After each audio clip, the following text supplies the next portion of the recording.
stand up, we gon' make some moves tonight. Yeah, stand up, got something to prove tonight. So stand up, we ain't gonna plan tonight. We gonna take action on our dreams and fight, alright. We ain't gonna stall, never stop. We gon' make it all to the top.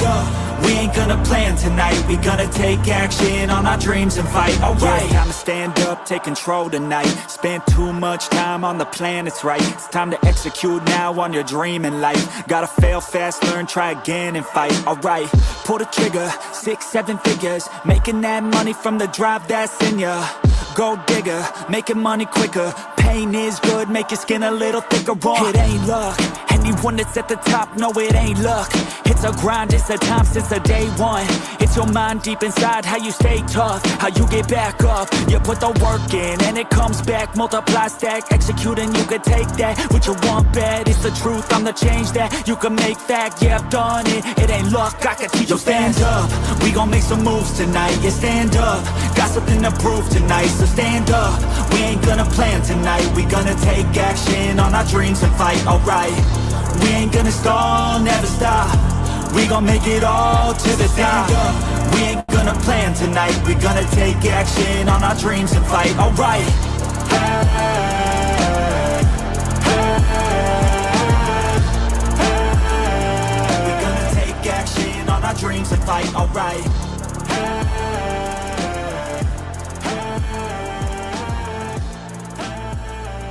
We gonna take action on our dreams and fight, alright.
Well, hello. What's happening? So what we're going to do is, okay, so Julio's running a little late, so I want to come on here and just kind of chit-chat. So what we're going to do is the old school DVD, they would basically take the movie and then they would do a commentary where they talked about the film. So I'm going to have the volume pretty low, and I'm going to talk about the film as we're watching it and how the scenes became... how the scenes came alive and how the actors did it and what shot selection that we did. So we're going to do kind of an old school commentary thing, like a DVD commentary. So I'm just kind of wasting time and saying hello by the time that Julio gets in here. So how's everybody going? It is getting quite warm in Florida. I love it. I absolutely love it. So, so The Warrior is currently on YouTube free movies. It's also on Amazon. It's on an app called Relay. So hopefully I've got some other places that people can watch the film. I wrote it kind of throughout the years, and just kind of did edits. So it kind of constantly evolved. And then I got a bonus from work, and then I used one of my tax checks, and it's like, we're going all in. I want to shoot this thing, and we're gonna get as much out of it as we can. So we went ahead so I went ahead and basically booked the actors, booked locations, paid for like the locations ahead of time. That way I didn't have to worry about like, oh, this person didn't get a payment. So I booked all of the locations ahead of time, so I didn't have to deal with it. The only time that we would have to deal with it is if the owner of the business didn't show up or didn't let us in the door. which happened on one of the restaurants. There's a scene where the young Derek character is walking and these kids are harassing him and he trips. We had to basically pull that one out of our behinds because I had it planned where it was sort of like the inside of the restaurant kind of looked like an old school cafeteria for a school. So we were going to have them do like a fight inside of a cafeteria where they had the bench styles. So I'm like, okay, this place is sweet. And the person never showed up. So we had to literally pull something out of our behind and make it work. And I wish it was better, but we kind of got screwed on the deal. So we had to do what we had to do to make it work. There's no like stop and then, cut it. I mean, you can only cut so much stuff. So, well, once we get to that scene, I'll kind of point it out. So yeah, so it was a fun movie. Like I'm originally from Michigan. I did all my schooling in Michigan, and then I wanted more from the industry, so I went out to LA, and I learned from the best, man. I learned how to formulate a story. What kind of shots that you want to go with. Like I learned from the best. If you want to be the best, you got to learn from the best, and that's what I did. Did I agree with the people's politics? No, I didn't. And I got along with some people, and some people I did not get along with, and that's okay. But politics and all that aside, I went out there and shut my mouth and learned. So it's like so that I could apply it to my own stuff, and that's pretty much what I did, and that's what I'm going to continue to do. Probably, hopefully, maybe next year I can start doing some short films. I want to start pumping out some short films. Yeah, so definitely get involved in doing that. But yeah, the movie's an hour and 20 minutes. It was an hour and 30 minutes, but there was one or two scenes that I was having a heck of a time getting through, and because either the color was wrong or the angle was wrong. When you pick a cinematographer and you interview these people and you talk to them, and they make you feel like they have everything under control. And then when you get on the day, they don't have it under control, or they'll lie to you and be like, "Oh yeah, bro, I got it." And then when you go in the edit, it's like, "Bro, you did not have it. You fucking lied." And me, I'm not the type of person that's going to be like, you know what, next time, bro, it's okay. No. I'm the one's paying it. I'm the foot in the fucking bill. Like you will hear my wrath, basically, because it's like you deserved it for lying. For saying, yo, I didn't have it, or maybe a second pair of eyes will you'll see something I didn't see. You know what I mean? If you just sit there and lie to me and tell me, oh, everything, bro, I got everything, and then it's not fucking done, you're gonna have an ugly Derek on your hands, and ugly Derek is not where you want to be. So yeah, so we do all the jazz about liking and subscribing.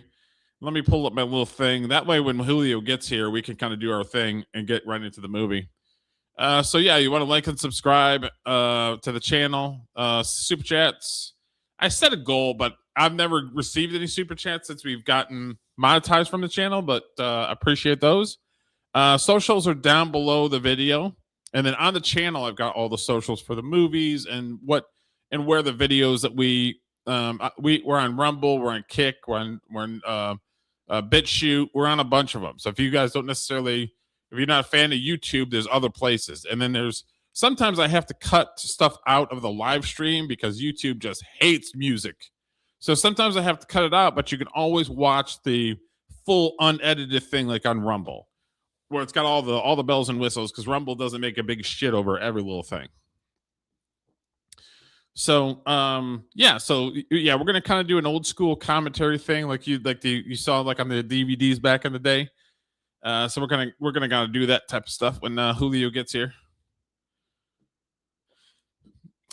There were some videos that me and Julio are probably gonna get together on Friday, and we're gonna probably do a bunch of videos. There wasn't, I'm not gonna say that there wasn't, but there was slim. It was slim today as far as like good stories to talk about. So it's like, how about we just do like a old school DVD commentary type thing, and then we'll get together Friday, and hopefully there's more stuff that we can get together and talk about. You know what I mean? because sometimes there's like an intense amount of stuff, and sometimes there ain't nothing. And today was kind of like me, like some things, not a whole lot, but some. Because I like to try to keep it. We have a sport. I created a channel that's only for our sports stuff that we talk about. So that's on a separate channel. So this channel, I like to try to keep to music, movies, pop culture, nostalgia, stuff like that. So that's what this channel's all about. And then our sports channel, Frames and Rhythm Sports, is all of our sports talk that we talk about. And then we do stuff. Me and Julio do stuff on there. And then we also have, I have a friend, Aiden, who I call Keyboard because I played video games with him for forever. Me and him are doing some sports stuff over on the sports channel too. So definitely check that out if you guys like the sports ball. So let me see here. The good old sports ball.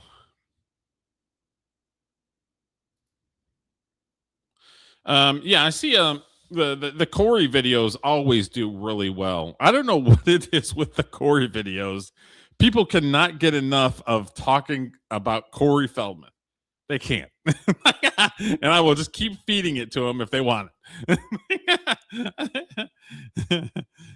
I don't quite understand why he gets so much traction. And then we're gonna start. I made a new tier or a new group in YouTube or playlist of the Baldwins. So we're gonna start covering Baldwin stuff, all things Baldwin, good, bad, and ugly. We're gonna start because a lot of these other channels have like they have a Corey Feldman exclusive, like Jim and them, or the Riff Raff crew. They have Riff Raff that they talk about. They talk about some other stuff here and there, but Riff Raff is like their main guy. So I want to try to have where our main guy is the Baldwins, so we can talk crap about the Baldwins and how weird they are. So look out for that playlist with the Baldwins because we're gonna do a lot of videos regarding the Baldwins because they're on social media constantly. They're on TikTok. There's 2 or 3 of them are on TikTok posting videos all the time. So yeah, it's definitely something that we're going to dive into, and then we're going to go into history of Baldwin because especially Alec Baldwin, he cannot stay out of trouble, and every time that he slips up, we're going to be there, documenting every part. so definitely look out for that. I'm trying to think of anything else that we could talk. Oh, I have a Discord for Frames and Rhythm. If you guys are Discord people and want to chit chat, you can go to Discord. Just put just look up Frames and Rhythm, and it should come up. I have a Facebook page for Frames and Rhythm. I have an X account for Frames and Rhythm. I'm trying to think of other ones that I have. Those are the main ones that I'll post videos on, like the clips and stuff. But yeah, let me pull up the IMDb while we're waiting for Mr. Julio.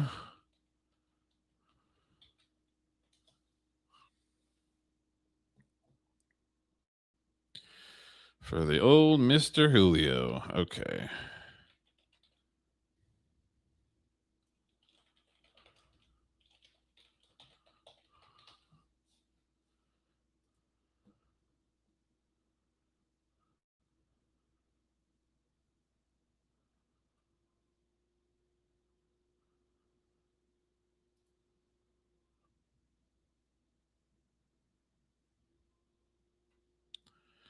The good old Mr. Julio. Okay, so let's see here.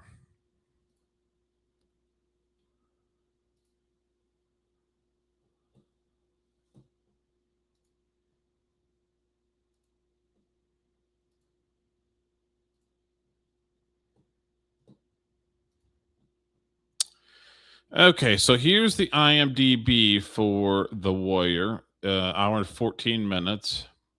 It was an hour and 30 minutes, but I was having problems with a couple of the scenes that I was talking about earlier.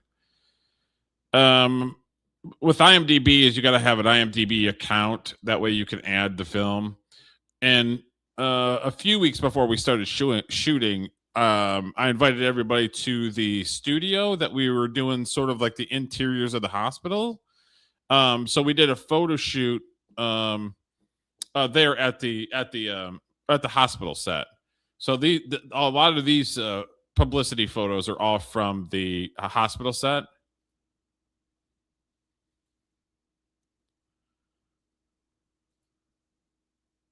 And this one is funny because this one's on the cover. And I said, I was talking with a little actor, and I was like, okay, so I'm going to try to figure out what we're going to do as far as the cover.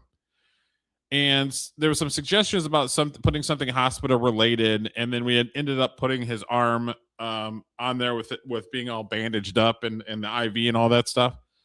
And he's just sitting there, and I'm just like, okay, what can we do? So he was just kind of hanging out, and it was almost looked like he was daydreaming. And as soon as he started daydreaming, I'm like, click, click, click. And that's basically what it is he was kind of sitting there, just kind of being quiet, and he's just waiting for us to tell him what to do. And he's just kind of sitting there, and I'm just like, click, click, click. And then that ended up being the cover of it. And it's so great because it shows the honesty and the likability of a little kid, and being a daydreamer. I was a daydreamer forever when I was a little kid, so it was like it was absolutely perfect when he was just kind of dinking around. And it's like sometimes it's like some of the best stuff is just like, oh, I got it. I didn't do nothing. You know what I mean? Oh no, you did something. You did something I can work with. You know what I mean? So so these photos are all the publicity stuff that we did a couple weeks before the film. And this is this lady right here, Ellie. She played my mom. This gentleman right here is playing the doctor. I had a doctor, Dr. Hutchinson, who's at Mott Children's Hospital in Ann Arbor, Michigan. And there, Mr. Julio. Hey, what I missed, Eric? Sorry about that. Oh no, I just kind of given a little bit of insight on the film, and okay, and then I was showing publicity photos that we'd taken a couple weeks before we shot the film. Cool. So a lot of these were just kind of like I said, hey, can we meet at the studio? I want to take a bunch of photos of us just in the moment. Mm-hmm. So that's what these are. These are all just publicity photos that we took a couple weeks before actually filming. Nice. So he was getting bored. So I was like, okay, I need you to do this. And I was having him doing different things. And then this one is I wanted to have it where he's booking down the hallway like in full speed, and mm-hmm. they're chasing after him. But I couldn't get it to work. So it's like, okay, what we're going to do is we're going to have you kind of like turn and act like you're leaving, and everybody's going to be like either concerned or trying to grab you. So this is what became of it basically.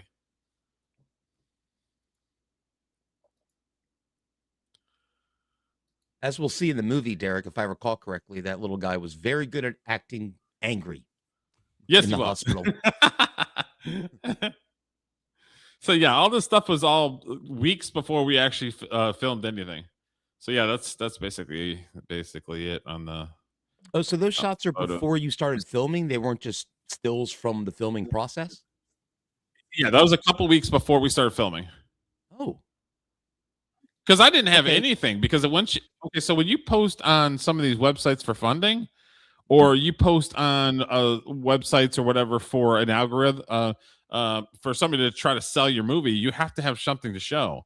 Same thing with film festivals. You have to have something to show. So that's why I was like, okay, we're going to get together in a couple weeks before the film and just kind of, guys have any questions? And we're just going to take a bunch of shots and use them as promotional type shots. So, well, you answered the question I was going to ask, because to me, not being a movie maker, I would think it'd be easier just to do it while you're filming. But now that you put it that way, that makes sense. Did you have to make sure they were in the same clothing and everything? Was there no. And then IMDb lists all the actors, and people can go in there and put their own picture and whatnot. So that's why some of the people have pictures and some of them don't, because some of the people just don't. They're just not taking the time to spend the money and post the pictures and all this other stuff. So yeah, you have to subscribe to IMDb Pro or something like that, and then you can build a profile page or whatnot. So, but yeah, so this is I'll stop sharing this. So I was explaining to the audience before you got here, that it's what we're going to do is sort of like an old school DVD commentary. Mhm. So I don't know if anybody's a nerd like me, and I love that type of stuff where Yeah. people would show the movie and the volume was really low, but they would go and they'd watch the movie and just comment about each of the what's happening and what their process was and why did they do a thing. So it's like, okay, we're gonna do something a little different. We're gonna do sort of like a DVD old school commentary. I love that stuff. I had the Lord of the Rings box set, and I watched the commentary ones more than I watched the movie Oh, nice, cool. because I was interested in hearing about the process and stuff. So, looking forward to it. This may be one of the first times, Derek, that I actually am familiar with what you're going to present. Usually, I get surprised by your selections. Tonight, I've actually seen this movie before, so Okay, so when the movie starts here, let me start it here. Okay, so in the script, I have it where the main character is riding his bike, Mhm. and he's going to pick up a baseball from the store because I know me and my brother, and I know all kinds of people that when they're little and we're playing baseball, we're doing this. You go through baseballs like water. Oh, sure. Lose them. Somebody hits a home run and you can't find it. Mhm. It breaks. Like there's all kinds of reasons why we would have to go get either a tennis ball, a racket ball, a baseball, some sort of ball so we could play. Mhm. So I wanted to have that in the movie where he's going to get a baseball. So I thought that was very old school, like old fashioned, Nostalgic little a little kid bit stuff. almost. I think, yeah, people our age, Derek, or well, you're younger than I am, but not that much.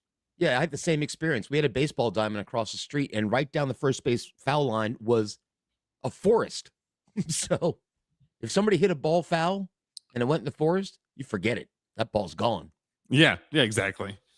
So we would go through balls like water. So I'm like, I Mhm. want to have that innocence in it. I want to have it where they're going to get a baseball because me and my brother had to do it all the time, and we had to save up our allowance or Mhm. take bottle and cans back to get a baseball. Whatever it Sure. was we could to get a baseball, we would. You didn't just So get it I on wanted to have Amazon. that in the back then? movie. You know what I mean?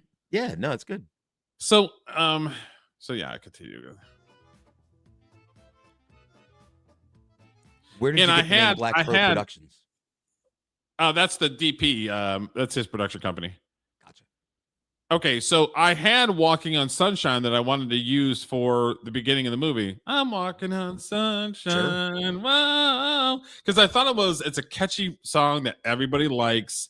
It's fitting for the time because it's the 80s, Mhm. but I could not get permission for it.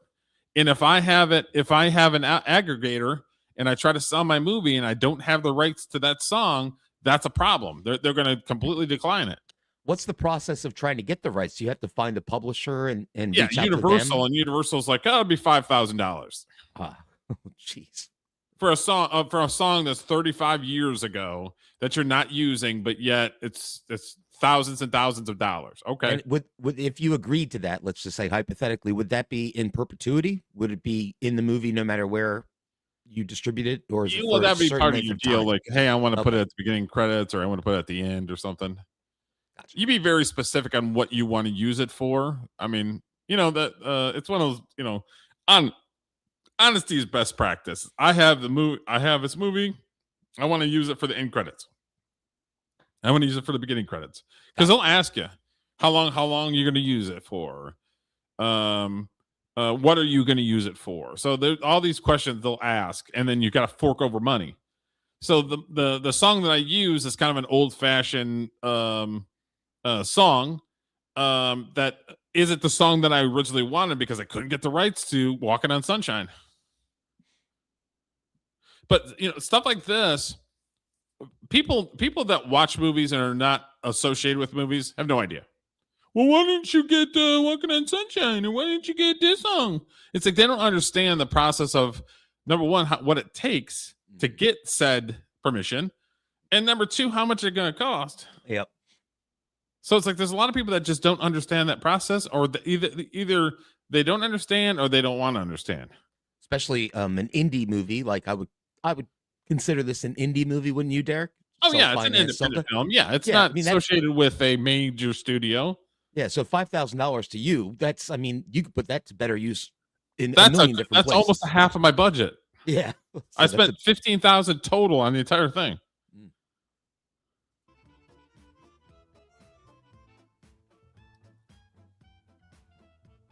Griffin Phillips. Had the pleasure of interviewing him on this channel. He's a fine young man. Yeah. There's my favorite character. He said he Shit. beat you an hour ago. See, he's got a baseball in his hand. Mhm. I had a scene where we had him at the actual store. And the guy that the guy that was working the cash register, super nice guy, an older guy, and he had that sort of look to him where he would be like at a vintage store, or he would Yeah. be like an old baseball guy. Yeah. And I have it where he's like, "Oh, this is the greatest game of all time. I love playing baseball." And then the guy's like, "Oh yeah, I remember your dad played baseball when he was younger, and he broke his cheekbone." So I gave a little bit more context about my dad liking baseball to Mhm. kind of help the story. The problem is the actor, his delivery was really slow, so it kept on it. When I tried to insert his thing like in between him driving the bike, the flow just wasn't working. Yeah. That's a Because it shame. would be like drive, drive, drive, and then dead flat. Drive, drive, drive, and then dead flat. And I'm like, this is not gonna work. So It's in your not head gonna it do worked it. perfectly, but in reality, Yes. you didn't have all the pieces you needed. Yeah. That's correct. Yes. So unfortunately, that scene got cut, and there's a little bit of it at the end that I wanted to try to at least sneak something in there that has the scene in it. Mhm. But it was one of those things that was like it made sense, and I wanted the scene, but when I started editing it, I couldn't get it to work and flow. So.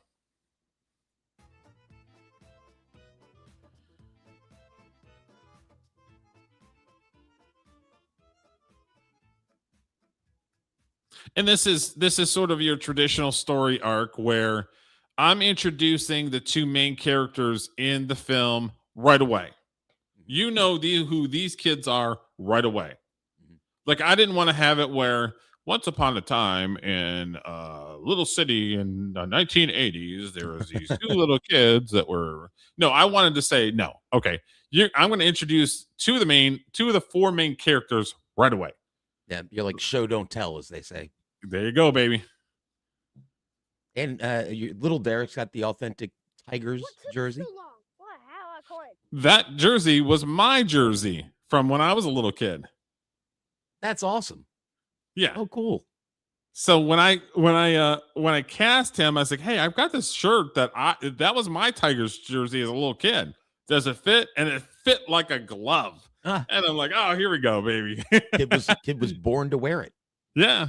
So that jersey right there is 40 years old.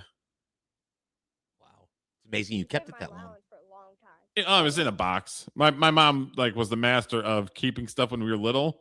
I got And you. then when she passed, some of her stuff and my stuff were given to me, and some of her stuff and my brother's stuff was given to him. This one says we can't find it. That was a good hit. Yeah, my turn at bat. No, it's not.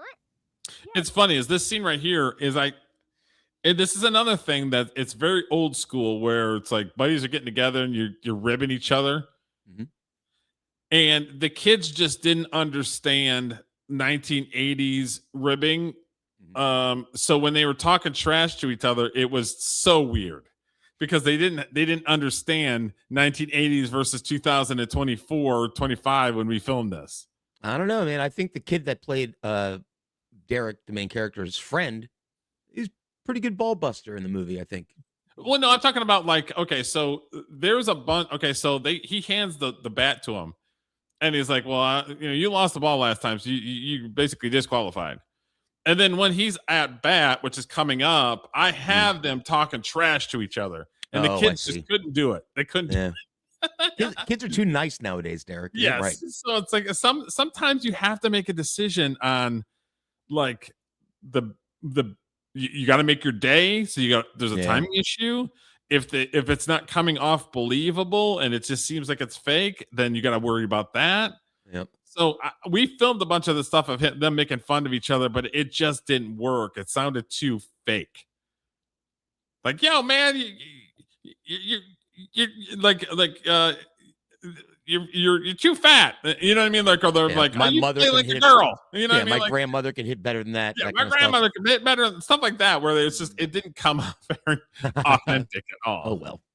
And Griffin was Griffin was really nervous. This was the first day of production. Mhm. So he was really nervous. So once he kind of got in the groove, I think Griffin just took off. He got better and better the more that we shot.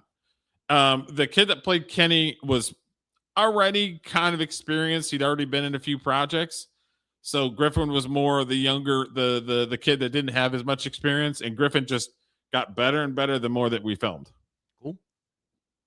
You lost the ball. I think it's in the rule book. There's no rule book for that. Switch the ball. And stuff like that, where it's just like when we were little kids, there wasn't rule books. It was like an unwritten rule where if you lost the ball, then you're not hitting this time because you lost the ball. Yep. So that's what it was, where he's just like, I think it's in the rule book, and the kid's like, what rule book? There's no rule book. You know what I mean? Now this was filmed in Georgia, correct? Yeah, this was State of filmed in Georgia. Yes. And it was just an empty ball field somewhere. You lucked out. There's nobody else there. Or... Yeah. Kids don't play baseball like they did when we were younger. They barely go outside anymore. And this was like this was during the week. So a lot of kids aren't playing baseball during the week, during the day. So we drove up and just spent the day and shot a bunch of stuff at the field. Great day for a ball game. Now up to bat number 7. The pitcher. So I have the announcer in there for a few reasons. I remember going up and grabbing a baseball bat and being like, Jose Canseco is in the batter's box. And like you're dreaming and you're saying like your favorite baseball player and you're trying to be that person. Mm-hmm. That was another one where the kids just didn't understand, where it's like you're imagining that you're your favorite baseball player and they couldn't get that concept. See, that's surprising to me. So what we're going to do is I'm going to have an announcer basically do what I wanted the kids to do. So that's why I have the announcer in there saying, you know, he's up at the bat, strike one. You know what I mean? Like almost like it was a radio announcer type thing. Yeah. Where did you get the announcer track? Did you have somebody do it, or was there something? I either Fiverr or one of those. Somebody did voiceover. Smart. Yeah. Nice. So I got a guy that does sports announcing, and I was like, here, this is what I want. And then he did it, and I'm like, it could be tweaked a little bit. So I sent him another thing, and that was it. Then I put it in the movie. Go. So some people are just like, well, why do you have like a baseball announcer? It's because it again, that's one of those things where you have to make a decision because the kids weren't getting what I was trying to go for. So I had to be able to figure out like another way or what's going to be fun as far as like having an announcer announce what's happening on the field right now. It's amazing. The kids aren't saying it, but if I have an announcer actually doing it, it's amazing to me that you're saying that kids nowadays don't have that sort of imagination. Because what you're saying, I mean, I did all the time when I was little, wanting to score the winning goal on a hockey team. They just didn't understand the concept. I don't know why. Okay. I don't know. But it was one of those things that, like I said, you got to worry about time. You got to worry about them not understanding what's going on. Is it coming off weird? Does it, you know what I mean? Is it awkward? Yeah. Yeah. So it's like, that's why the announcer became a thing, because the kids just didn't understand. Like, okay, I need you to imagine that you're your favorite baseball player and that you're basically commentating your own at bat. And they just couldn't understand it. Holding the runners on, checks those signs and delivers. The batter swings and it's a long drive to deep center field. At least the kid doesn't swing like a wuss. He was choking up on the bat. Decent swing. Well, he played baseball. I don't know if he still does, but he was playing baseball during this time. Yeah, man, I love summer. Me too. Too bad it's gonna end soon. Yeah, I wish you went to my school. Every time I ask, I get this. Yeah, this was also on the first day. Okay, so if you notice, Griffin had a habit because he was so nervous looking at the camera. I noticed that. I'm like, Yep. Griff, don't look at the camera. It did Okay. seem And then he would slightly do it again. unnatural. And then Griffin, don't look at the camera. But First day it's one of shooting, those though. things. It's like they're little kids, so there's only Yeah. so much that you can do. I'm not going to yell at him. It's just like, camera. It's like, Griff, don't look at the camera. Look anywhere else. Same speech over and over again. Kids at my school are a bunch of idiots. Just ignore them. I just want to go to my See, and this right here this is where I set it up. Derek doesn't like his school. People are making fun of him. His best friend doesn't go to the same school that he goes to. So I set all of that stuff up in this scene so that Now- when I show it to you, you're like, oh, this is what he's talking about. He doesn't get along with the kids at his school. His best friend doesn't go to the same school that he does. So Now, it's like since- this scene right here set a lot of this stuff up. Okay, and since this is autobiographical, pretty much, was that your life when you were young? Was your best friend in a different school, or is this fiction? I didn't. Well, I didn't really have too many friends, especially when I was younger, because I was at the hospital half the day. Oh, okay, yep, got it. So it's like I had kids I was cool with at school, Mhm. but there was a lot of times I was closer to the people that were in my neighborhood, the kids that were in my neighborhood that we'd play baseball or something with. Yeah. I was closer with them than people that I went to school with. Mhm. And That they makes didn't sense. always go to the same school that I went to. They would go to like a Catholic school, or they would go to a private school, or maybe somebody's grandmother lived over here, so they're going over this school instead of this school. So it's like I always got along better with the kids in the neighborhood versus the people at my school. those kids and punch him right in the nose. I wonder if dinner's done.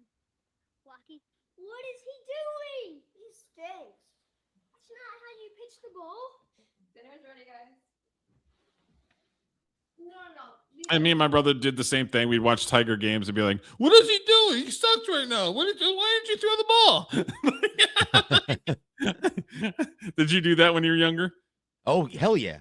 When I was younger, I watched. Now I just get angry and turn it off. No, when I watch football with my son, I'm yelling at the damn TV all the time. Oh, I nice. was wide open. Go to him. Don't you have somewhere else to be? Nope. I shouldn't be late for that golf thing. We're only playing 9 holes today, so I'll be home early. Wait, play some ball when you get home. Sure, bud, if we have time. Oh, I just noticed his shirt. That's funny. Oh yeah. Yeah, at least one of those, okay, bud? But see, that scene right there was another one where I set up something so that when I showed it, it wasn't a complete surprise. Mhm. So the very Yeah. front part of that scene, Kenny's sitting down. He's like, "Do you have somewhere you're supposed to go?" Nope. So I have a brother, but my brother, when I was going through like the really hard stuff and I was at the hospital and I was getting operations and bone marrows and spinal taps and losing my hair, like there was a bunch of stuff that was really intense, that my brother was with my aunts and uncles for a weekend or Oh, I see. for maybe a week during the summer, because they didn't want my brother to see his younger brother almost dying or going through all this stuff. So they try to keep him away. But when I'm trying to tell a story, what am I going to say? Oh, Larry is gone. See you later. Right? Yeah. some brother that doesn't exist. So that's why I created the Kenny character, who is basically my brother, the kids in the neighborhood, where I could insert him in different scenes without him being in the background, just sitting there. That makes sense. So it's like, I heard from a couple family members like, well, Larry's not in the film. You think that's going to be a problem? It's like, do you not understand how art works? No.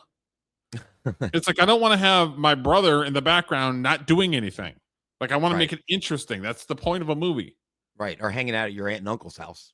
Completely Yeah. separate It's like, from the oh, yeah, story. my brother is gone 2 weeks. He's got, see you later. You know what I mean? Mhm. So that's why I was like, okay, so we're not going to have my brother in there, but I want to have a best friend so that I can insert him in as the comedy relief. I can insert him that he's around the house all the time. So he's basically a stand-in brother. Makes sense. So tell me about the guy who plays your dad in the movie. First straight all day. What's his name and where did you find him? I appreciate your confidence. Oh, just I did a casting call. I saw his work online. How I do it is I'll go and look at look at video or a film that they've been in, so I can see what they look like on film. I got you. So a lot of people will do like an open casting call. I don't like doing an open casting call, not unless I have to, because it's like I have in my mind's eye, I have an idea of what I want this person to look like. My dad doesn't necessarily look like that, but he's built like my dad, and the way that I have him moving and talking, is a lot like my dad. Right. That was going to be my next question. If you directed him to have your dad's demeanor and correct kind of vibe, okay. Because my dad's got a very unique look, so there's not a whole lot of people that look like my dad. You know what I mean? I got you. No problem. Anytime I can help you, you just ask. Are we still on for dinner Friday night? What you want me to bring? Just your choice of meat and whatever you want to drink. All right. See, in that case, I'll bring a couple Playmates, 4 cases of Bud, 2 whiskey shooters, and some hamburger. Cindy's gonna love you. So, how are the talks going with the union? You know, the whole thing's a mess. Yeah, let's hope for everyone's sake it gets resolved soon. Yeah, if it doesn't, our whole world is gone. But you have your family's inheritance, so you can keep buying us 9 holes here. Oh, okay. All right. Yeah, as long as you keep hitting them straight. Nepo no baby. problem. Y'all done? Yeah. I didn't know Well, that's Cynic was in this. So to me, you're setting up some outside stressors on the dad's life. in that There you scene. go. Which will be you understand this. Well, And I like I've said Yeah. a million times, it's not about telling somebody, it's showing somebody.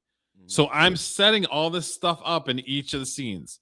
And again, some people just don't understand, or they don't look beyond just like, is the movie entertaining or am I sleeping?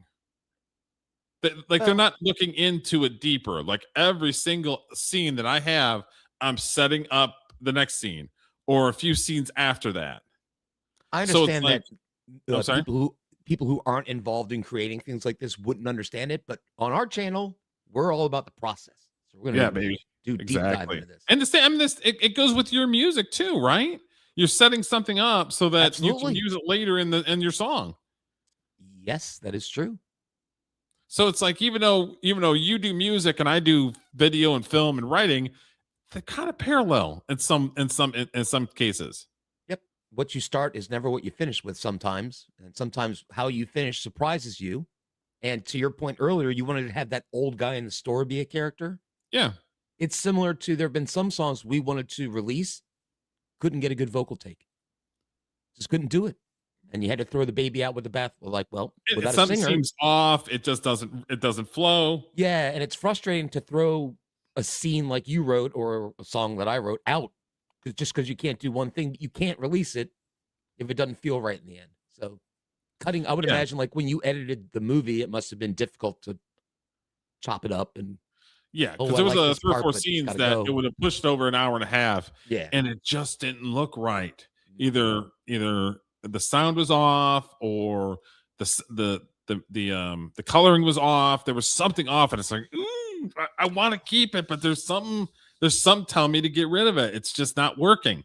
So like a song, or at least the longest songs that I write, a movie I would imagine is made up of many scenes. And I would think, and correct me if I'm wrong, a scene could look good on its own, but at the end, when you start to piece it all together, does it change your vision of the whole? Like, ooh, that scene was good when I shot it, but now looking at it next to the scenes after it and before it doesn't really work.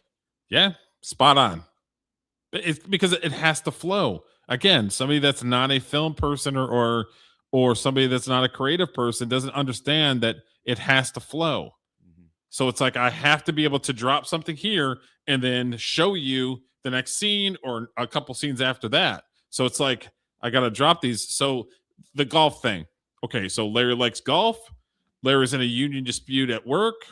If the union dispute continues and he's getting laid off, that's going to be a problem. So like all these things I set up for later in the movie what happens.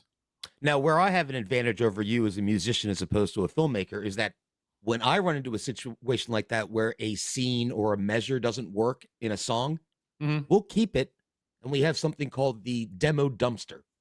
And we will throw in the dumpster because sometimes later you'll write something else and go, hey, that part that we clipped 2 years ago, that'll work good here. You go back in the dumpster, grab it. Whereas you can't just save scenes that you cut out of the movie to use in the future. It doesn't.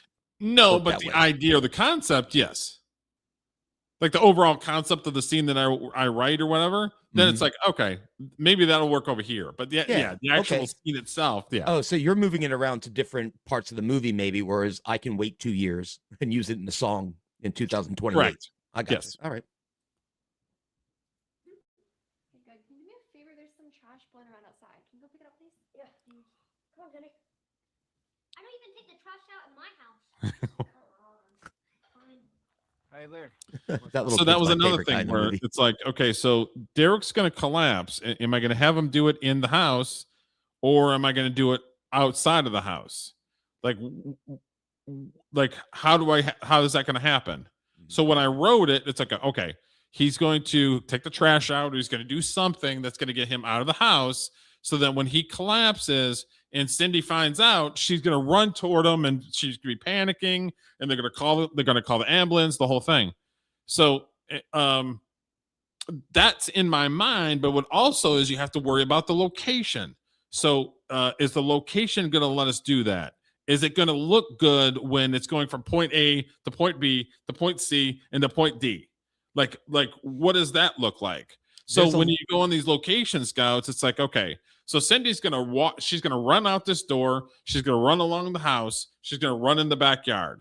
So it's like, okay, so we're going to get her, we're going to film her film her reacting to Kenny telling her that he's down.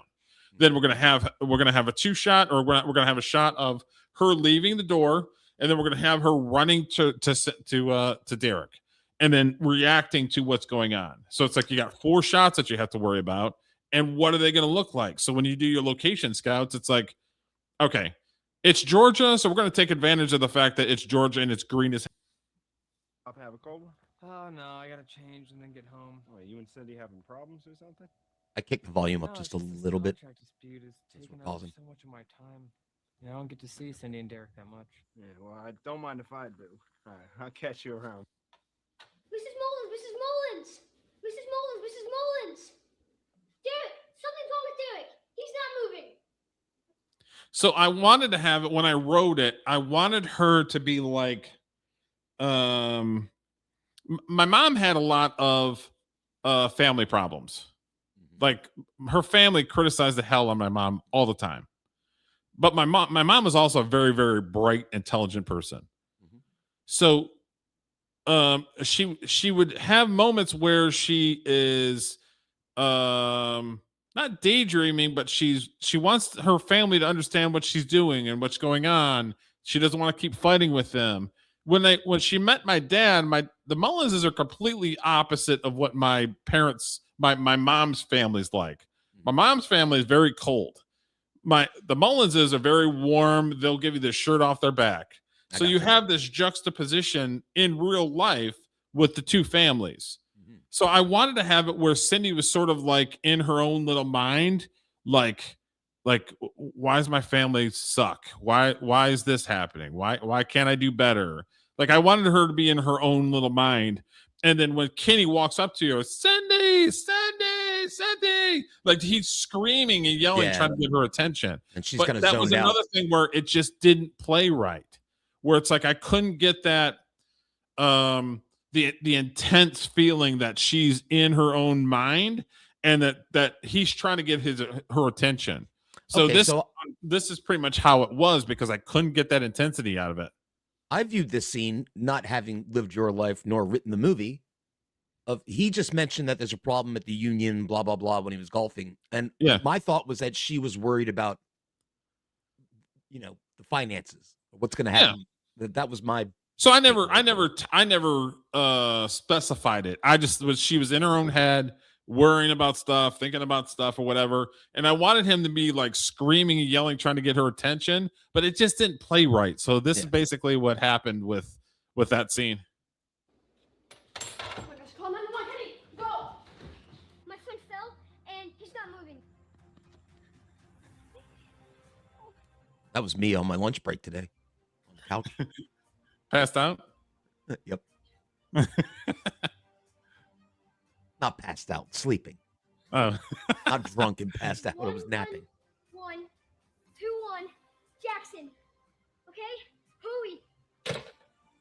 What's funny is there's a couple scenes in editing where the little kid didn't know how to operate the phone and he had it backwards where the cord was on the top. Oh no. And then we're like, hey, you gotta hold it this way. Oh, that's kind of cute, It's pretty actually. funny. At least the kid knows how to ride a bike properly. Yeah.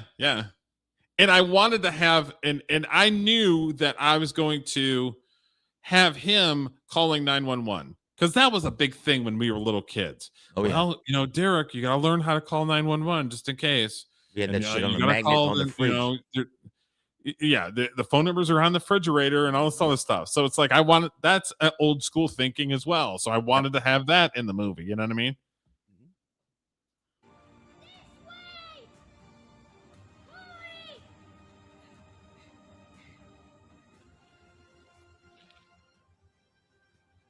And the same thing with the little kid like escorting the EMS.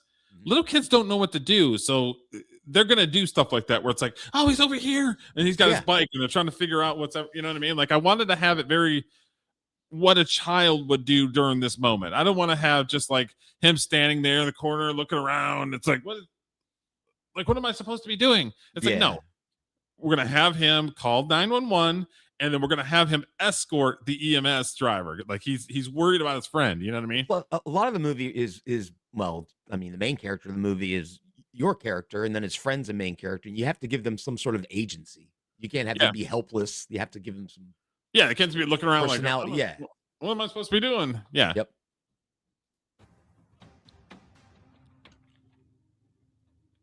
Now, I think you had told me previously, Derek, that these guys are actual EMT, or one of the guys is an actual EMT guy, right? I don't know, he just fell. Okay, so this guy is an actual EMT guy. I had to, for days, maybe even a week before shooting, I was trying to find an ambulance because it's like, I can have him collapse. Cindy's got him on the ground, and then all of a sudden, the next scene, he's in the hospital. A lot of people do that. I didn't want to do that. I want to make my film as best as I can. So it's like if I could try to find somebody that's an ambulance, so we can actually put him on a gurney and put him in the back of the ambulance, it adds more stress to the moment. It adds more suspense. So like at the 0 hour, I got a call saying, hey, I'm busy, but I've got a guy that will do it. And I called him up and he charged me like $200 or something like that. And I was like, do you want to be in the movie? And he's like, sure.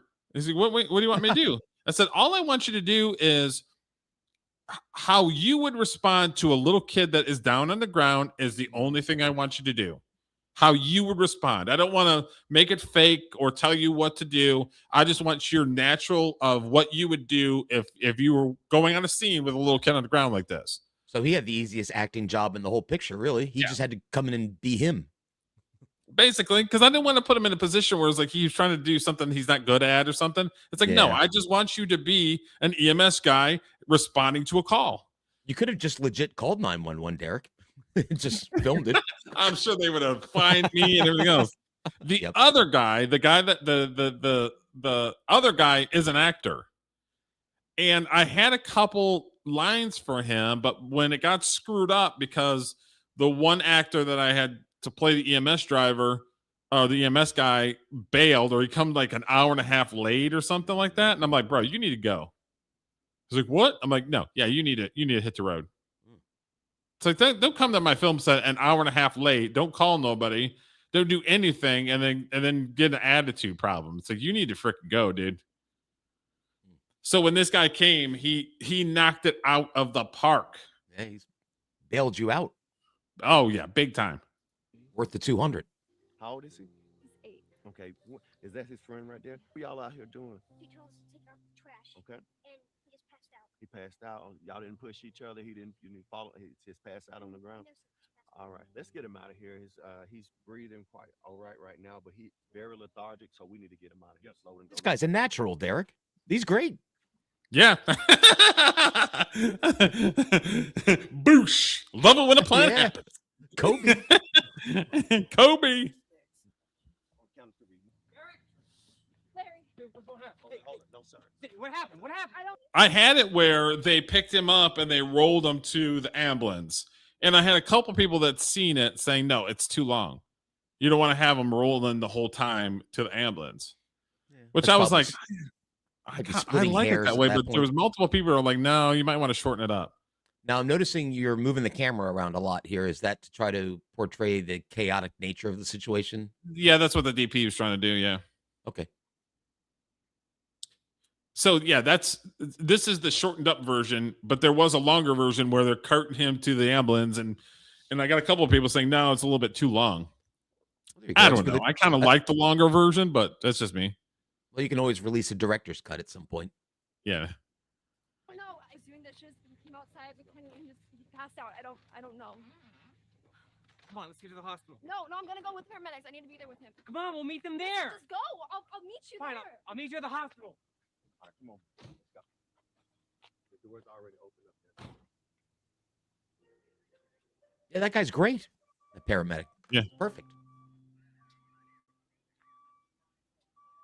So that little scene right there, I wanted to have the tension, and I wanted to have the difference between this parenting style versus the difference between this parenting style. Gotcha. So that's what that scene's about. It's showing like there is a little bit of a rift between them and how they do things. Mhm. So again, it's a cool scene, and this was one of my favorite scenes that we did. But it sets up for other drama that happens in the movie. Okay, so I have a question about the scene. I hear music in my head that should be in the background. What was your decision-making process to decide not to include some sort of music? Like, well, or any scene in the movie, like your musical choices and where to put them. What went through that decision process? Okay, so the thing with music is I have certain types of music in mind, but then when you go into the editing process, you have to work on the levels of the music, because if they're too high, they take over the scene. If they're too low, you don't hear them. So that is a challenge all the time. That's actually a When problem it comes to music and when it comes to sound effects. I think that's a problem with modern movies, to be honest, Derek. Some of the more modern movies I see, sometimes the soundtrack just completely obliterates everything else to the Yeah. point where you can't hear the dialogue. So, okay, that makes sense. So I had some music in the background that you probably hear one. If I turn the volume up, you'd probably hear it. Okay. But then you also have the beeping of the van backing up. So they kind of drown each other out. So it's That like makes sense. So it's one of those things where it's like you could do your best to try to make it work. You know what I mean? Yep. I wasn't criticizing. I was just asking Yeah. your thought process there. Your response is normal. Ma'am, we've been here for an hour. We haven't heard anything about our son. We'll let you know as soon as the test results are back. I'm sorry to do this, but I have to get over to the union contract negotiations. It's just a nightmare over there. Right now? Yes, now. See, if the company and the union can't come to terms, then I'm not gonna have a job to go back to. I have to go. Fine. This scene right here was one of the ones that pissed me off. Is okay, so in the story, I wanted to have it where Derek collapses, the parents are there, but Larry has to go because he's worried about his job. Like, where is, like, some people are going to have a bleeding heart and say, no, he should stay with his son. But then other people should be like, no, he needs to work because he needs to pay for the medical bills. So I wanted to have that difference in opinion. As somebody when who he is shot it, the DP screwed up on Larry's angle on his side. oh, So I see. I had to fight tooth and nail to make it work.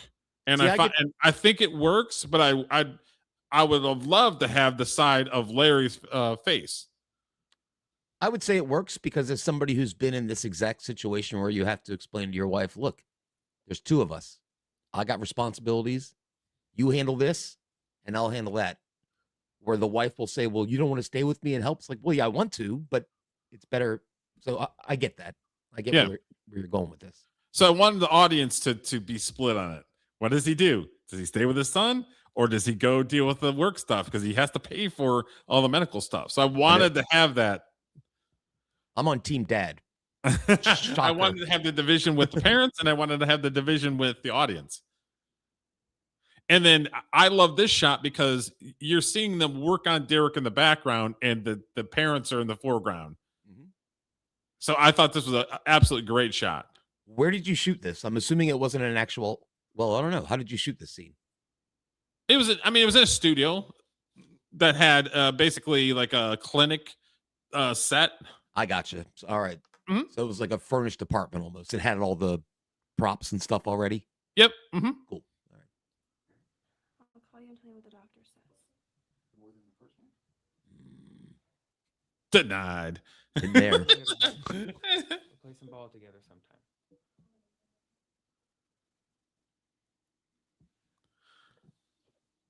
Morgan did such a great job on that, where in his face you could read that he doesn't want to go, but he has to.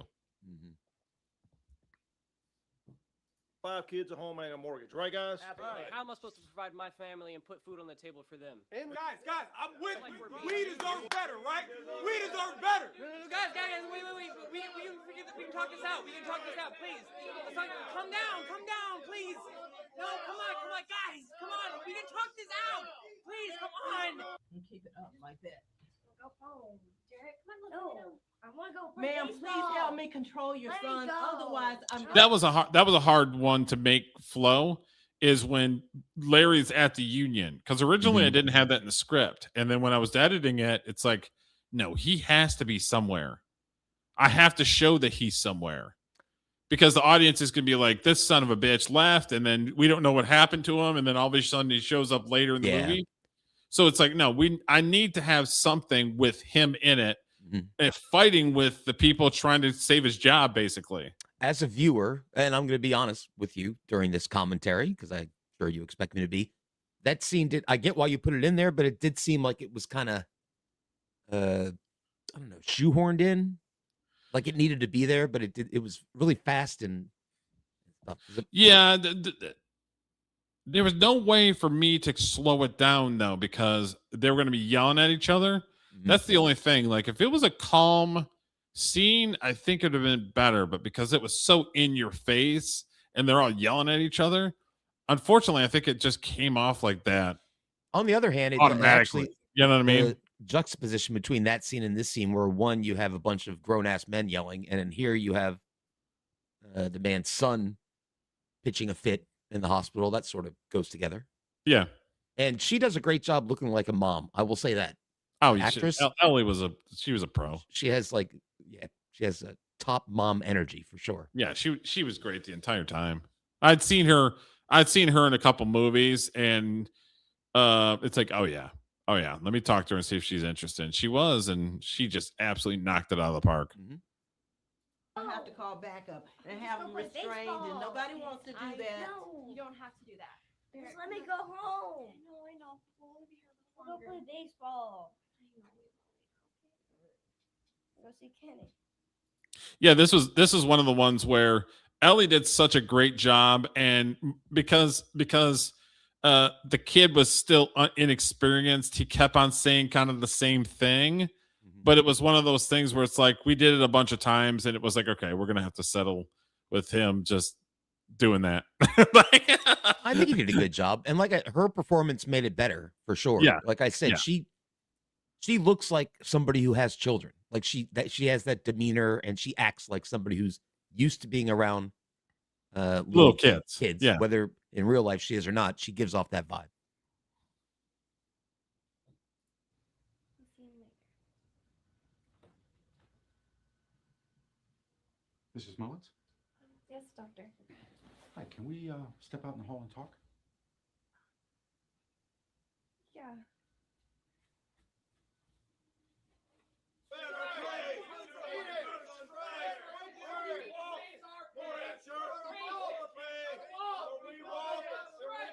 Guys, come on. Doctor, what's wrong with him? Well, with the tests, the x-rays, and the CAT scans that we got back, the diagnosis is acute lymphoblastic leukemia, which is a cancer of the blood. And without treatment, I'm sorry to say, Derek could die in the next month. No. No, there's been some mistake. Okay, you're wrong. No, we're leaving. Derek, grab your things. We're leaving.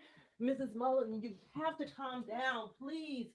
You're not making it any easier for your son, please. Mom, I'm scared. You told me to lay down. Now we're leaving. This is okay. So this scene right here took us almost all day. One of the days at the hospital. How come? Because it's all one shot, but then there's also stuff that you have to put in, close-ups and reactions, even though it's all one shot. Gotcha. So when she opens up the door, that's entire one shot, and the only time that we ever cut is we're cutting to him walking in into the scene. Now, are you working the camera here? I'm or working. you... I'm working camera B. So the DP was working camera A. I was working camera B. Okay. And DP stands for the director of photography. Gotcha. Mullins, this is without treatment. We're going to make him feel as comfortable as we can through this ordeal. We have treatments. They're experimental. There's no guarantee, but it's our best fighting chance. Please don't leave. There's nothing wrong with him. I'm his mother. Is that what a two-shot is, Derek? I know. Oh, those are over the shoulder shots. The tests are conclusive. He has leukemia. We ran the test multiple times to make sure. I need you to do something for me. He's very young. This is going to be a hard fight. Oh, over the shoulder shots are the best shots to get reactions. So see the reactions she's giving, like that. That's your money makers. Is I always do two shot, which is both of them in the frame, and over the shoulder, and then we can play. If there's a shot or something that I see that's like, oh, that'd be cool to get this type of angle. You know what I mean? Mm-hmm. But I always get two shot, over the shoulder. For him, regardless of what happens. We don't want him to lose hope in the will to live. So you need to limit the information that you tell him so that he doesn't have dampened spirits or panics. All right, and 5 times 3 is? 12. Duh. And very good.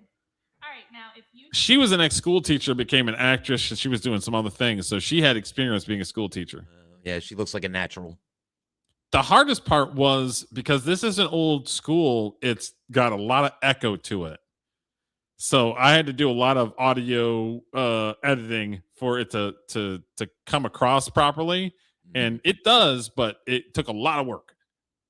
Did you do all the audio editing, or did you have an assistant or somebody to help you with that? I tried to get somebody to do the audio for me to really dig in and master it up. And they wanted thousands and thousands of dollars. And I'm like, okay. So I got an audio program that I basically took the audio, the raw audio, put it into a program, cleaned it up, and then brought it back over. And I did that with the entire film, and I'm glad I did it because it got rid of a lot of the little inconsistencies, you know? Mm-hmm. Too bad we didn't know each other back then. I could have hooked you up with my studio, done all the audio work for you. Yeah. It's hard to believe this was charge. 3 years ago. 3 years ago that we shot it, and then, yeah. 1 through 20, and I'll come by to collect them tomorrow.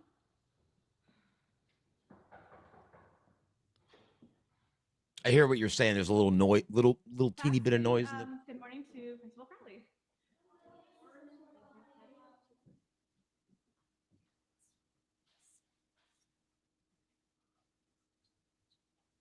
This lady right here on the right hand side was a nightmare. Okay, well, do tell. So problem. We had 2 read-throughs. Read-through is everybody gets together. We read the script. Anybody has questions or they want to know what a beat is or they want to know anything about their character and the vision that I have for their character. All that stuff is ahead of time.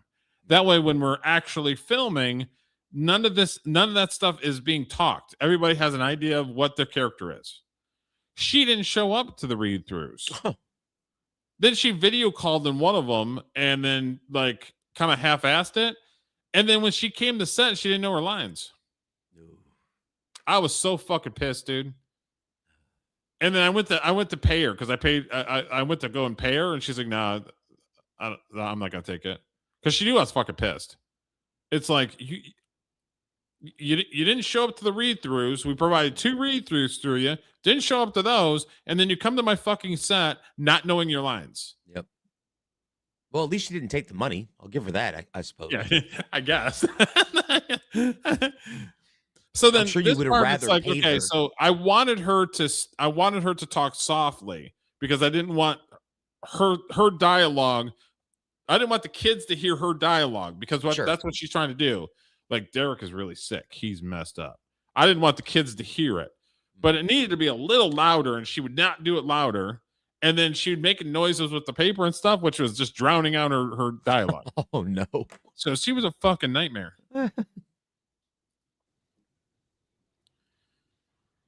Fortunately for you, she's not in the movie all that much, if I recall correctly. Oh, no, she's only in a couple scenes. You, Derek, making some money off the ads? Sure.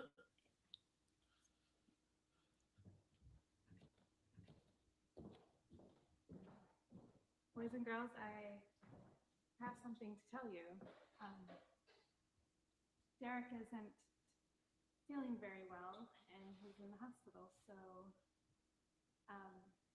what we're going to do is make a big card to send him into the hospital, and That's a very elementary school thing. We're gonna make a big card and send them loves and kisses.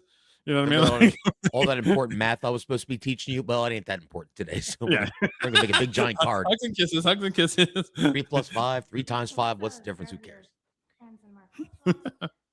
I'm not sure, Jenny. I was just told that he's not feeling well and that he'll be back in a couple of days. Jenny, would you like to share that with the rest of the class? No, ma'am. Okay. Grab your marker. I had it where she was louder saying, I think he's faking. But it was one of those things that it stuck out too much because it seemed like it was out of place the louder that I had it. So it's like, okay, what I'm going to do is have her just lip it. Like, I think he's faking. And then she's like, do you have something to say? It's like, no, ma'am. I think it worked out fine because that girl has a mean face. Yeah. Or rather, she's good at making a mean face. I'm not saying the girl. You know.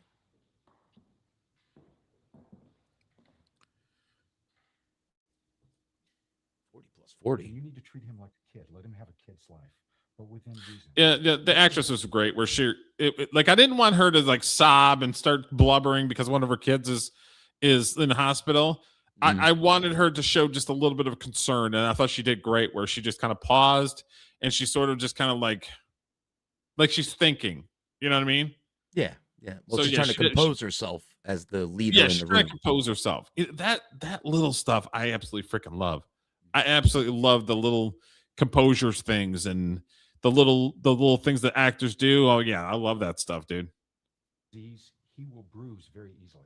So if you ever see any discoloration on his skin or anything worse than what he has today, Like that, like right there what Ellie did, where instead of being a talking head and like this guy's talking to me, I'm just gonna keep watching him. Yeah. When he's talking, she looks over at Derek.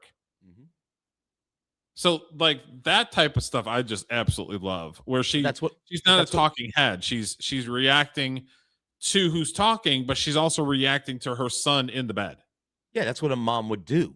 Yeah. Which is why Oh, I'm saying absolutely. this woman comes across like a mom. Yep. you bring him in immediately. Can you play outside? Sure. Front yard, backyard, as long as you can see him. You need to. I'll be keep back him in 30. close. He's going to be in here almost every day. But what about school? I can't afford to give him a private education. Well, he's going to be here for the next few days while we prep him for chemo. But the answer to your question is yes, we can arrange. This scene was another one where the DP was not good. where some of the footage didn't line up, some of it didn't flow like I wanted it to. The DP was good, but he had moments where he wasn't good, and instead of fessing up and redoing it, he just kind of like, oh, it's good. It's like, thank you for lying, dude. Appreciate it. Visits around school. I'll see you tomorrow. Good night. Dear diary, this week was the worst week ever. Derek was diagnosed with leukemia, and I don't know how much longer he has to live. My mom wrote out a diary forever, so I wanted to add that to the I wanted to add it to the movie, but I also used it to push the story along. So that's where I've got where I got little verses and little things that she's talking about and writing in her journal, is it's pushing the story along. So yeah, she did a great job with that. I don't know what to think or what to feel. My son could be a memory. But we will not give up, and if the Lord calls his name, I will love him until I die.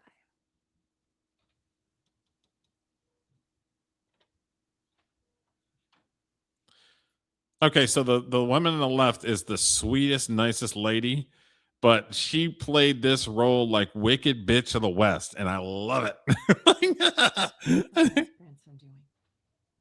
still running some tests. She's a microcosm of how my grandmother really is.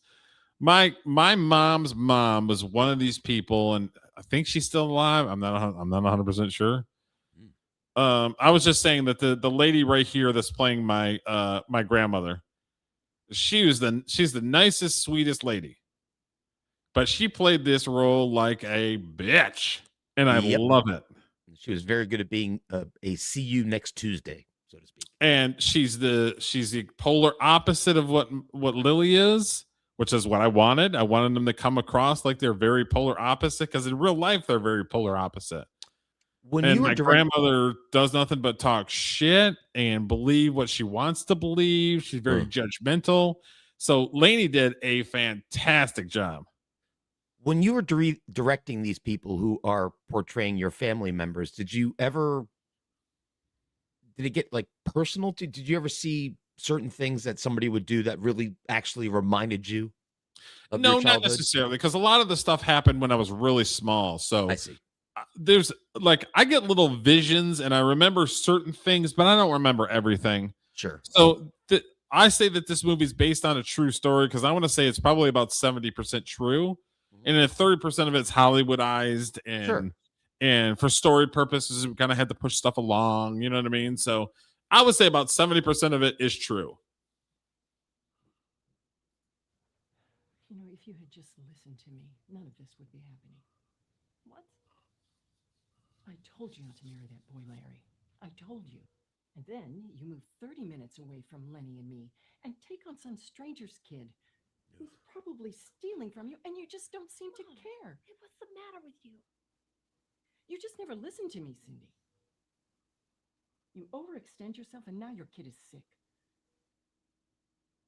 No, my son is dying, and all you want to do is criticize me? No, next you're going to say that Larry is cheating on me. That right there. That was awesome. Where she said, well, now next time you say Larry's cheating on me, the little look that she gives was all Lainey. Like, that wasn't in the script. She basically was like, well, I mean, you didn't need a line of dialogue for that. That face said the dialogue. It was fantastic, because the first time they did the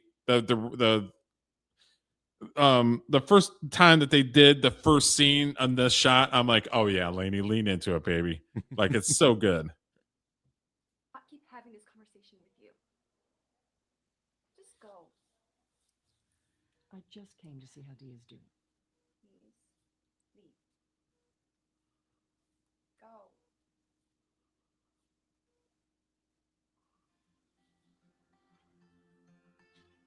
How did you handle makeup? Did they do their own makeup, or did you have like a makeup guy or girl? I had I had a girl on set here and there. She was the daughter of one of the DP. Okay. And she's interested in makeup, and I didn't have a makeup artist. They would generally do their own. And we'd already went through this in pre-production, kind of an idea of what we wanted, what we were looking for. So everybody kind of had an idea. And because it's a movie that's over probably a year's time, if I had to guess, probably a year's time in the movie, every scene or every couple scenes, their hairstyle has to change because it's over time. Nobody's gonna be rocking the same hairdo the entire time. Nope. So there's always variations to people's hairdos and their color and all this other stuff, which was purposely done, which I didn't have a problem with because it shows that there's some sort of time that's elapsing. You know what I mean? So yep. There was a couple times where the hair didn't match because the DP screwed up and we had to do reshoots, or he messed up footage and then we had to go back and reshoot it. So sometimes that stuff is inevitable because it's when you hire a DP, or if you're talking to a DP that says that they're good and they're on the same page, I trusted that, okay, this is your department. It's going to be good. Give me the dailies every day so that we can work on looking at stuff that work. And this dude didn't provide me shit. Didn't do anything as far as like providing me dailies so that I could look at stuff, so that it's like, okay, so this scene right here is good, but maybe this shot's not good. So we can go back and we can do it real quick. So he didn't provide any of that shit. So it's like, that's what I'm talking about, trusting people, when it's like every single time I trust somebody, they fuck it up. Because it's just like, I'm trusting you to do one thing and you fuck that up. You have one job. You have one job. Make sure that you are getting dailies, that the footage is good, that the audio is good. That's it. That's your old job. You don't have to do anything else. And people fuck it up. Similarities in being in a studio making music. Same thing. You'd be like, I wrote the chord charts. I sang a melody for you to sing, and here are the words. Can you practice it before we come to the studio? Yeah. And then somebody will show up and have no clue. And I'm like, what are you doing? Come on. Yeah. Like, get with the program, dude. Except my studio is free, whereas you're paying money. So for you, like, time is money for you. Well, and it's one of those things where it's like, when it comes to movies and story, people are super hypercritical. They'll see that stuff. They'll see where there's a flaw in the story. They'll see where there's somebody's hairdo's wrong in one and not wrong in another. Like, they'll see that stuff. And so it's your job to limit that stuff. And then if the DP is going to do nothing but fucking lie and, oh, I got it. And then when you look at it, the fucking dailies, he don't got it. You know what I mean? Be glad our friend Mike Partiga hasn't. Actually, he'd be a good continuity editor, I'll bet. He probably would. Yeah, he'd be perfect. Yeah. Anyways.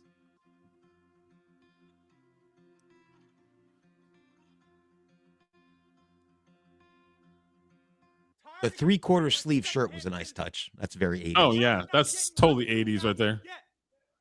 We need to strike, and we need to strike right now. That's the best idea right now. Okay, can we just set a meeting for the morning? With all due respect, Larry, we have the votes. Derek just went to the hospital. The guy on the right, with the flannel, was great. So this was a reshoot that we did a year after. And I was talking to him. I met him in one of the filmmaker Facebook groups or something. And I was talking to him. I said, yeah, I'd love to work with you sometime. And then all of a sudden we did this whole union thing where they're meeting in this basement type thing. And it's like, bro, are you available? You want to do like a one-dayer? And he came and he freaking rocked it. Nice. So you said you had to do this a year later? What do you do if these actors aren't available? Well, just it's one of those things where I'd edited the film and then I went back and said, okay, what does the film need? And these union stuff is what the film needed because I didn't have any of that union stuff to break things up. So that's why some of the stuff was shot like a year later. But I'm asking, like, what if the guy who plays the dad wasn't available? That would I try to give people a couple weeks notice. Okay. All right. Say, hey, what are you doing this day? Oh, I can't do this day. How about this day? Okay. Gotcha. So I like to try. I don't give people 2 days notice. I give people like a couple weeks. Say, hey, what's a good day for you? Can't afford to be on strike right now. Okay, let's just talk this over. See that? See right there? 2 shot. Okay, gotcha. I've always heard the term. I never really knew what it meant. Oh, over the Now I shoulder. know. Go back to the 2. Over the shoulder. Notes. Over the shoulder. Go back to the 2. But this is happening. We don't care anymore. This is happening. You and I started on the same exact day. We went through training together. Okay, I went to Phil's wedding. We're a family. Now that my family's in trouble, you don't care? Look, you know I love you, but I have a family too. Okay? I need to make sure they have food and they have clothes. This isn't personal. Yeah, but it is. Jack, it is personal. See that right there with Morgan with his voice, where he's like, it is personal, and you can see him welling up just a little bit. Oh, dude, that's the stuff that's just so good. It's like filmmaker candy. This is happening. Your flannel shirt budget must have been through the roof. We have to do this now.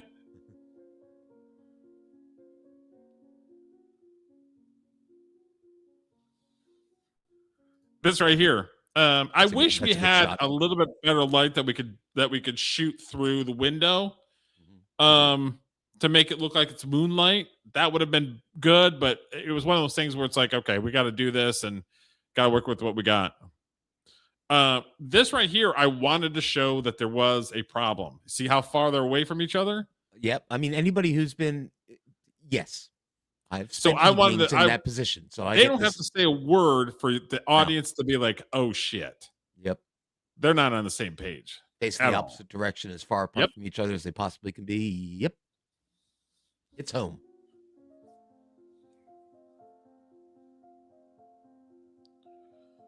That's the stuff. Me personally, I love the stuff that you don't always have to have dialogue. You don't always have to say something to craft a good scene, or the characters are presented in a certain way. They don't say a word to each other, and all you hear is piano in the background. No, it's perfect. That's They don't it. need to. Anything they say would get in the way of what's being said. Yes. Because some people are just like, I don't know why you would shoot that. It's kind of a nothing shot. It's like, no, you don't understand. Like the DP didn't like this. He's like, "What? This is kind of a nothing shot." I'm like, dude, You're an idiot. You're an idiot. It's like sometimes it's just you don't have to say a word to know what's going on. And I wanted the audience to see that. Like, oh, these guys are not on the same page. Yep.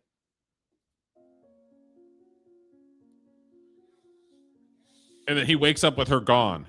That was another thing where it was like, they're not on the same page. She's gone. She didn't even bother to wake him up. I wanted, again, that's another thing where there's no words being said, but you see it.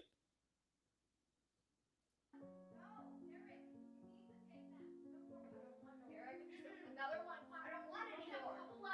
No, Derek, you need to take them. No more. Derek, there's too many. This actually happened where my mom was literally force feeding me 20 pills a day when I was a little kid. And my dad would poke his head in every once in a while. But I wanted to have it where I told the actors, and I told Morgan, who played my dad, I don't want Larry to come off like an asshole. I want Larry to come off like he's oblivious or he's in denial, where it's like he is so focused on keeping his job, he's not focused on his son who's sick. So it's like I want to have him where he's in denial and he's kind of oblivious because he's been dealing with other things. I didn't want him to come off like some asshole. You know what I mean? As your audience watching this, I took this as he already knows that his wife's pissed at him to begin with. Yeah. And whatever he goes in and tries to help with, she's going to get even more pissed, and it's just going to screw up the whole thing.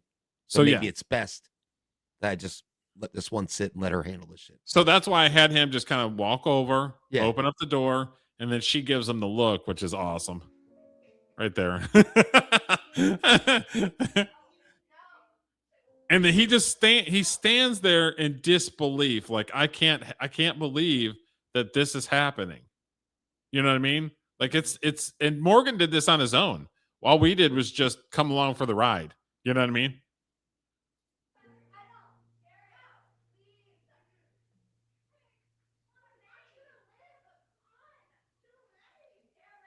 All right, class. The talent show is on October 17th, so if you do want to sign up, you have to do so today.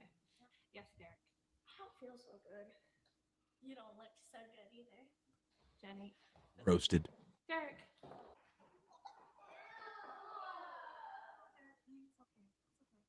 Claire, can you please take Derek to the office to call his mother? Larry, I think you've had enough, buddy. Just give me another one, please. Right. I can't do it, man. What? I'm a customer, okay? Look, I know that you're struggling and you've got things going on, but you can't sit in here and just drink your problems away. You don't know what it's like to watch a little boy dying in front of your eyes, okay? This bartender triggers me. Larry, you know That's the DP. Oh, it is? Yeah. 8 years old, Jim. I mean, no disrespect to your mother, but you went through high school. She saw that. You met Denise, got married. She saw that. She got to see her grandkids. She lived a full life. I'm saying with Derek, who even knows now. The thing is Derek is here right now. Everything happens for a reason, Larry.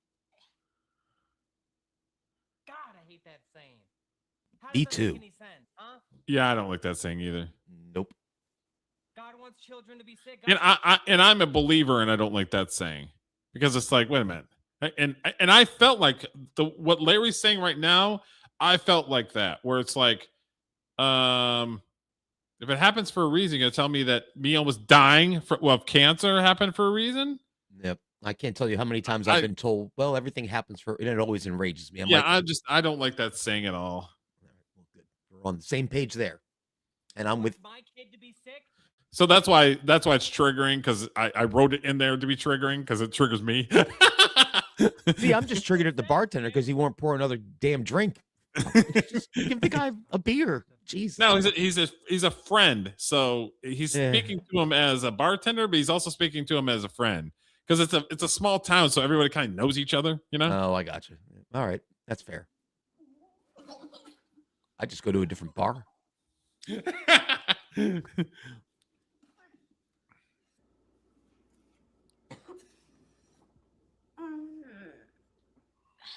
don't give me any of that religious crap, okay? I mean, I know Cindy's a believer, but I don't know anymore. You know, this is something that you're gonna have to work out, Larry, but no amount of me talking to you or telling you it's gonna change your mind or change the way you think. Well, thanks for listening to my big mouth. Yeah, that's what friends are for, aren't they? Now pour me a drink, I've known asshole. you and Cindy for a long time, man. Yeah. And honestly, you need to be at home, buddy. That right there was something that we came up with on the spot. I had it where I wrote it with this dialogue, but when they were in the moment and he grabbed the beer, and I was like, you know what? Grab it from him. Just be like, you know what? And then grab it and just take it. And it works so freaking good. That's a gutsy decision. As somebody who's been a bartender. I mean, if somebody took a beer from Julio, what would happen to him? I mean, I wouldn't hit him over the head with a bottle or nothing, but I'd be annoyed. But I'm saying I've been a bartender before, and there are people that there is zero chance I would have ever thought to take their beer from them. I see. I've been on both sides Even of if the you're bar. cutting the person off, you wouldn't do it? I never cut anybody off. That's their own damn problem. I'd throw them out if they got too drunk. But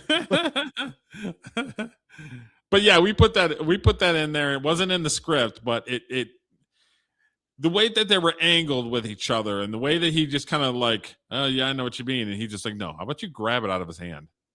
And it's so good. I get what you're saying. This is kind of like a man-to-man talk. Yeah, Just needs like, another guy.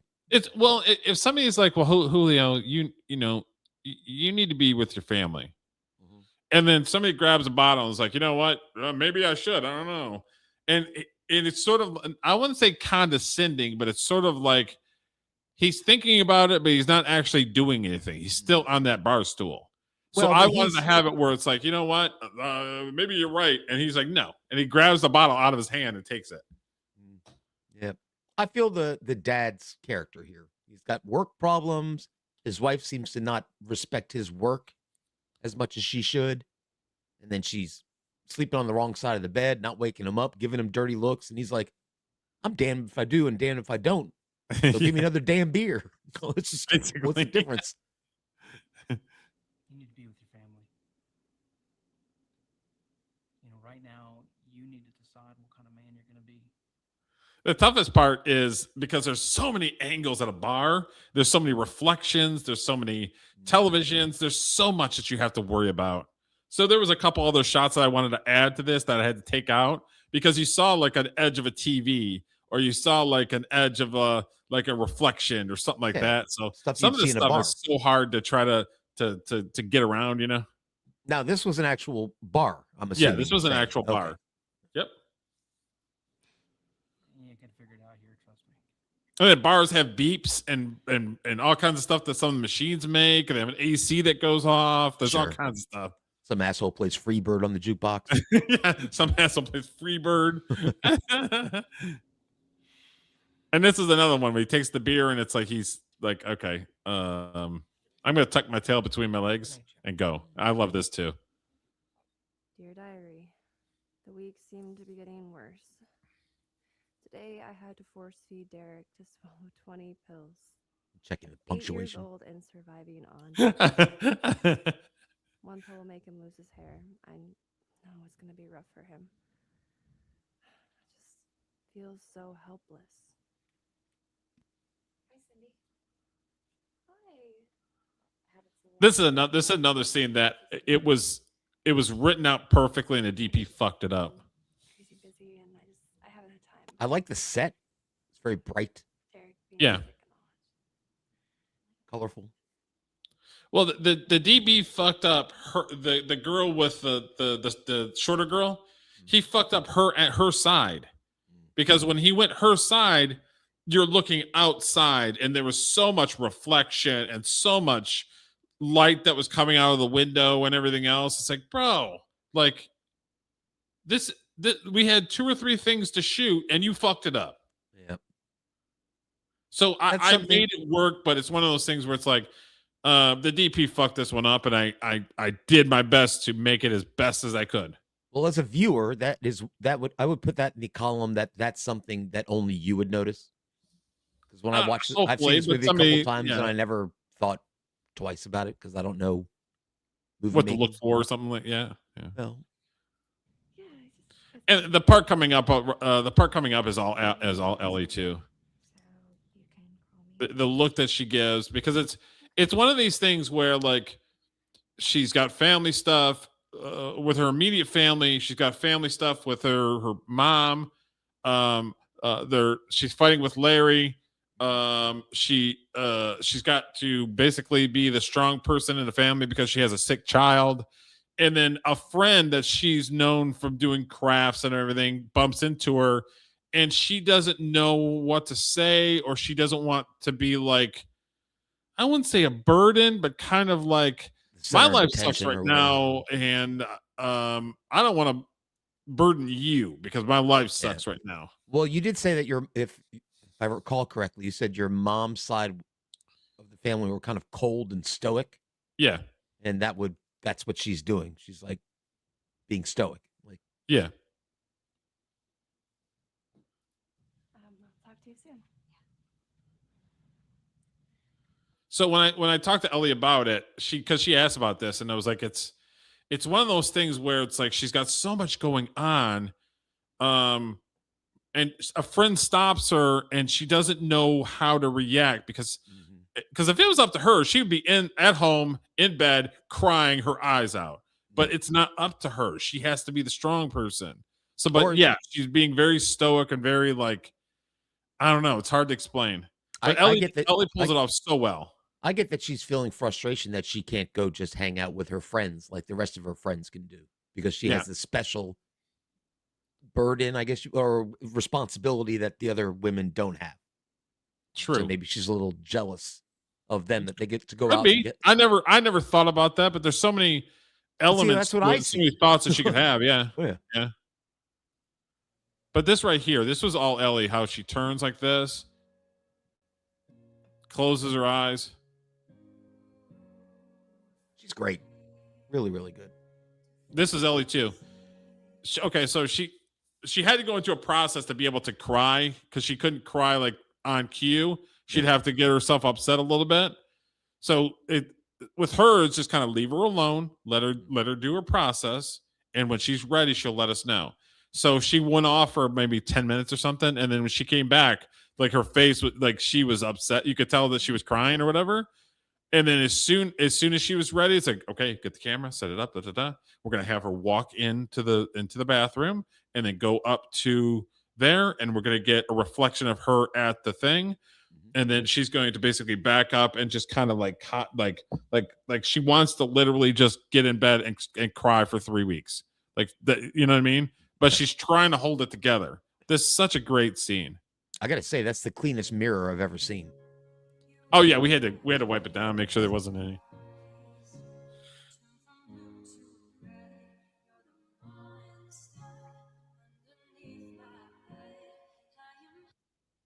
Open a business checking Oh, account and commercials! earn What? membership rewards points. Gotta pay the bills. Get 24/7 support.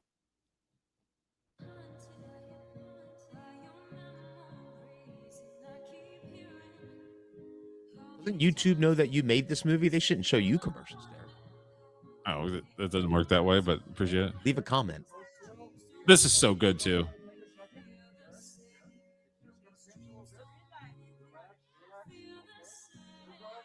Good music choice too, I think. Yeah. There you go. Here you go. It's done. It's done. It's done, Darren. Good job. Good job. Good job. That actually happened too. My mom had to literally sit on me for multiple procedures because I just want to run. When they put a needle in like this long in your spine and you're 6 or 7 years old, it's not a good time. Could not imagine.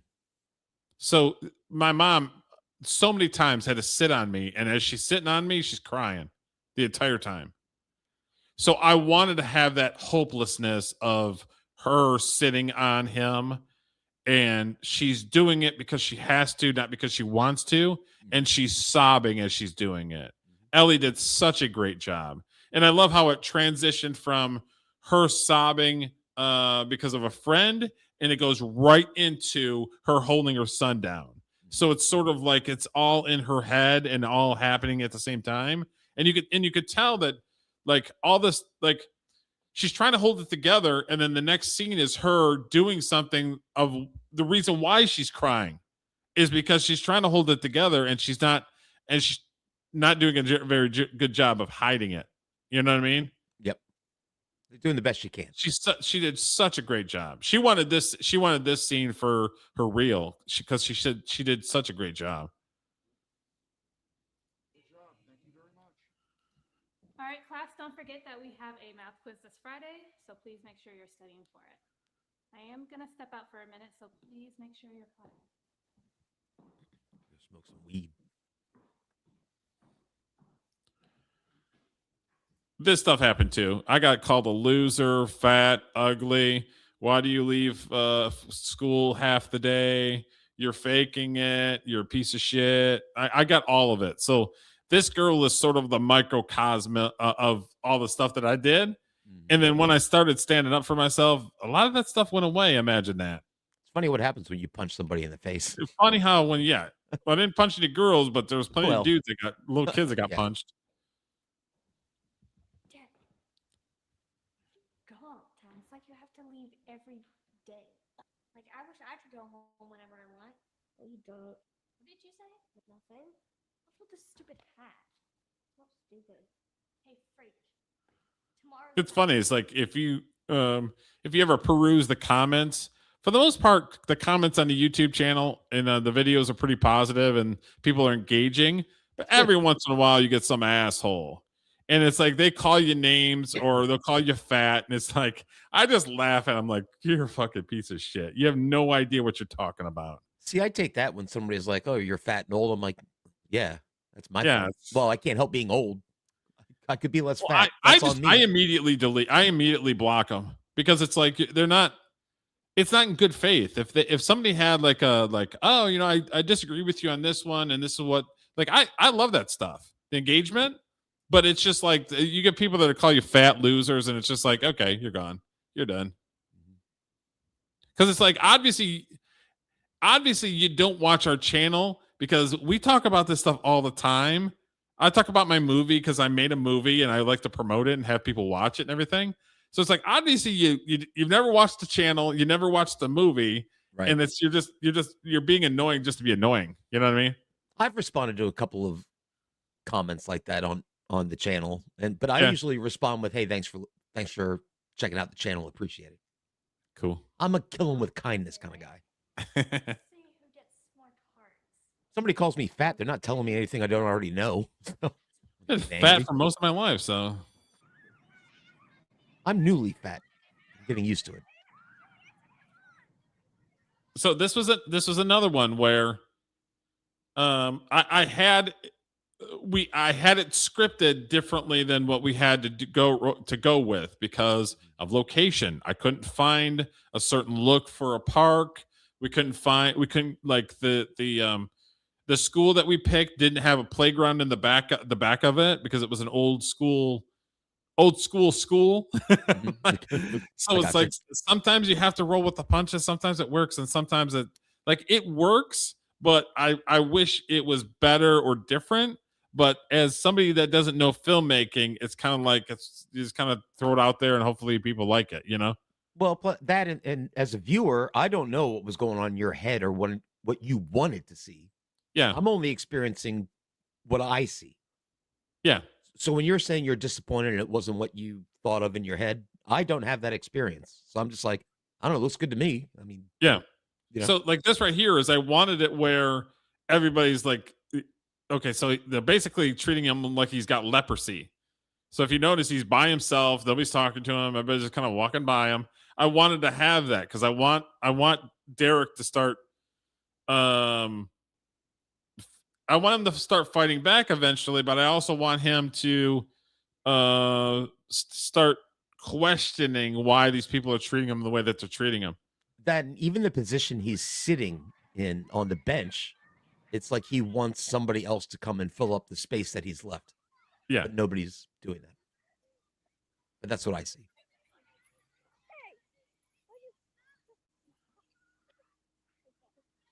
This one was hard too because there was so many kids and noises and all kinds of stuff. It was hard to keep the audio sunk up exactly because there was so much going on. I wish it was better on the audio side of things. I think it looks great, but on the audio side of things, I wish it was a little bit better. But it's one of those things when you got like 10 kids laughing and screaming, and you got the park noises, you got cars driving by, you got all the chaos happening. It's like That's all right, but that's what there's a park only so much sounds control like. that you have. You know what I mean? Yeah, and that's what a park sounds like. Yeah. When kids used to go to parks. Yeah, you know shit.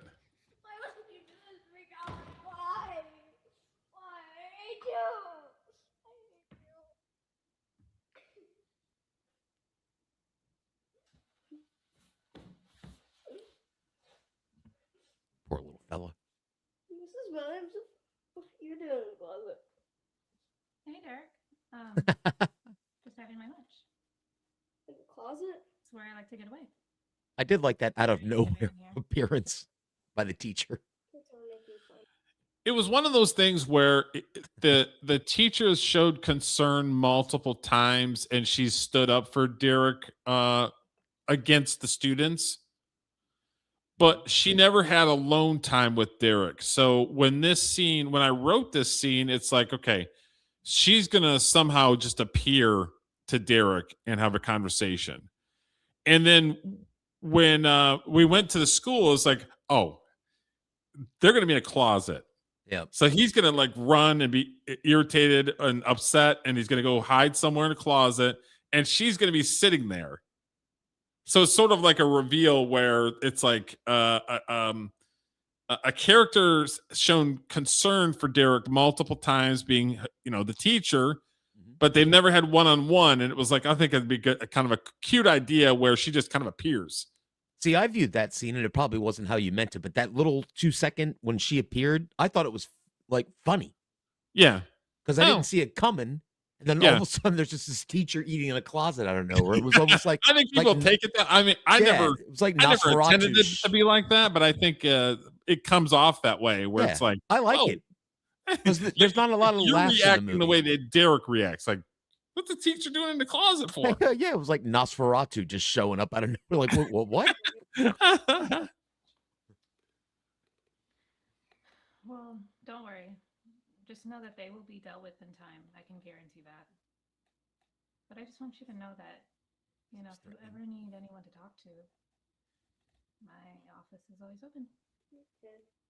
My intentions aren't to pry, and I know you have a lot going on. More than I could even begin to imagine. Words don't judge me. I know.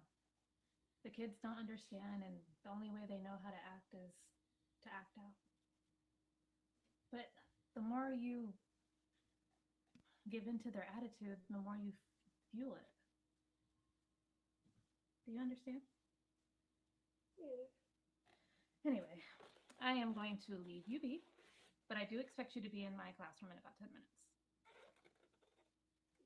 Here's a tissue. Thank you.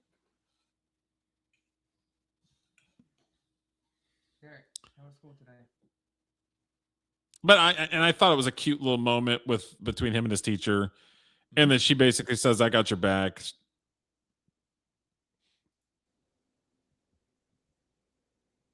That good, huh? Yeah, my dad would do the same thing. How's your son? How was your day? No response. Like, was that good, huh? I told him to take his damn hat off at the table. That'd be number one for me. Yeah. Okay. Can't let these kids walk all over you. Stop crippling him. Let him grow up for once.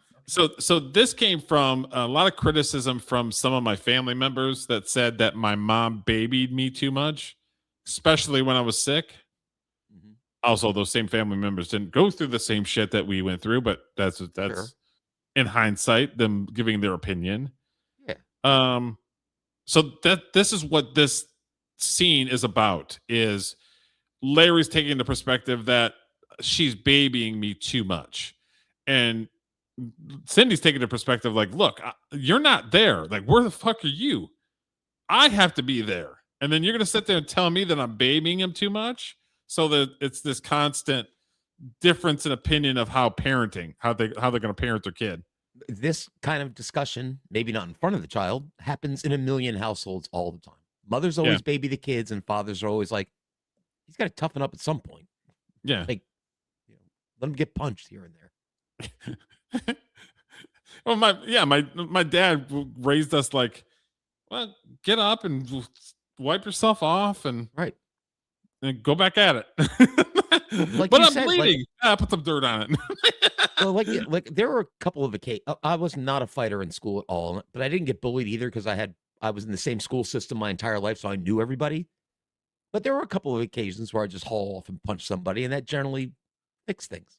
It does fix things. For boys, it fixes things for sure. Yeah, like I'm not having this anymore, and you just sock them.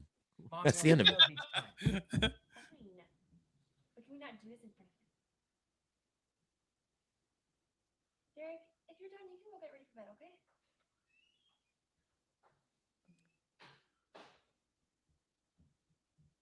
Sorry I raised my voice.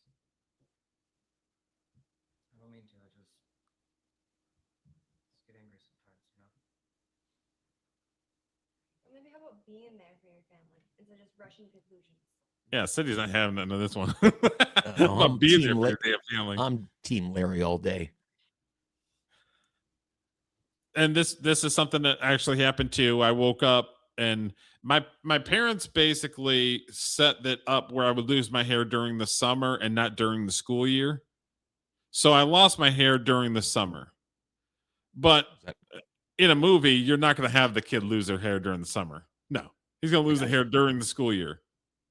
So this is what this was set up for, where I actually woke up with hair on my pillow, like, Mom, oh my God, what? I'm dying here.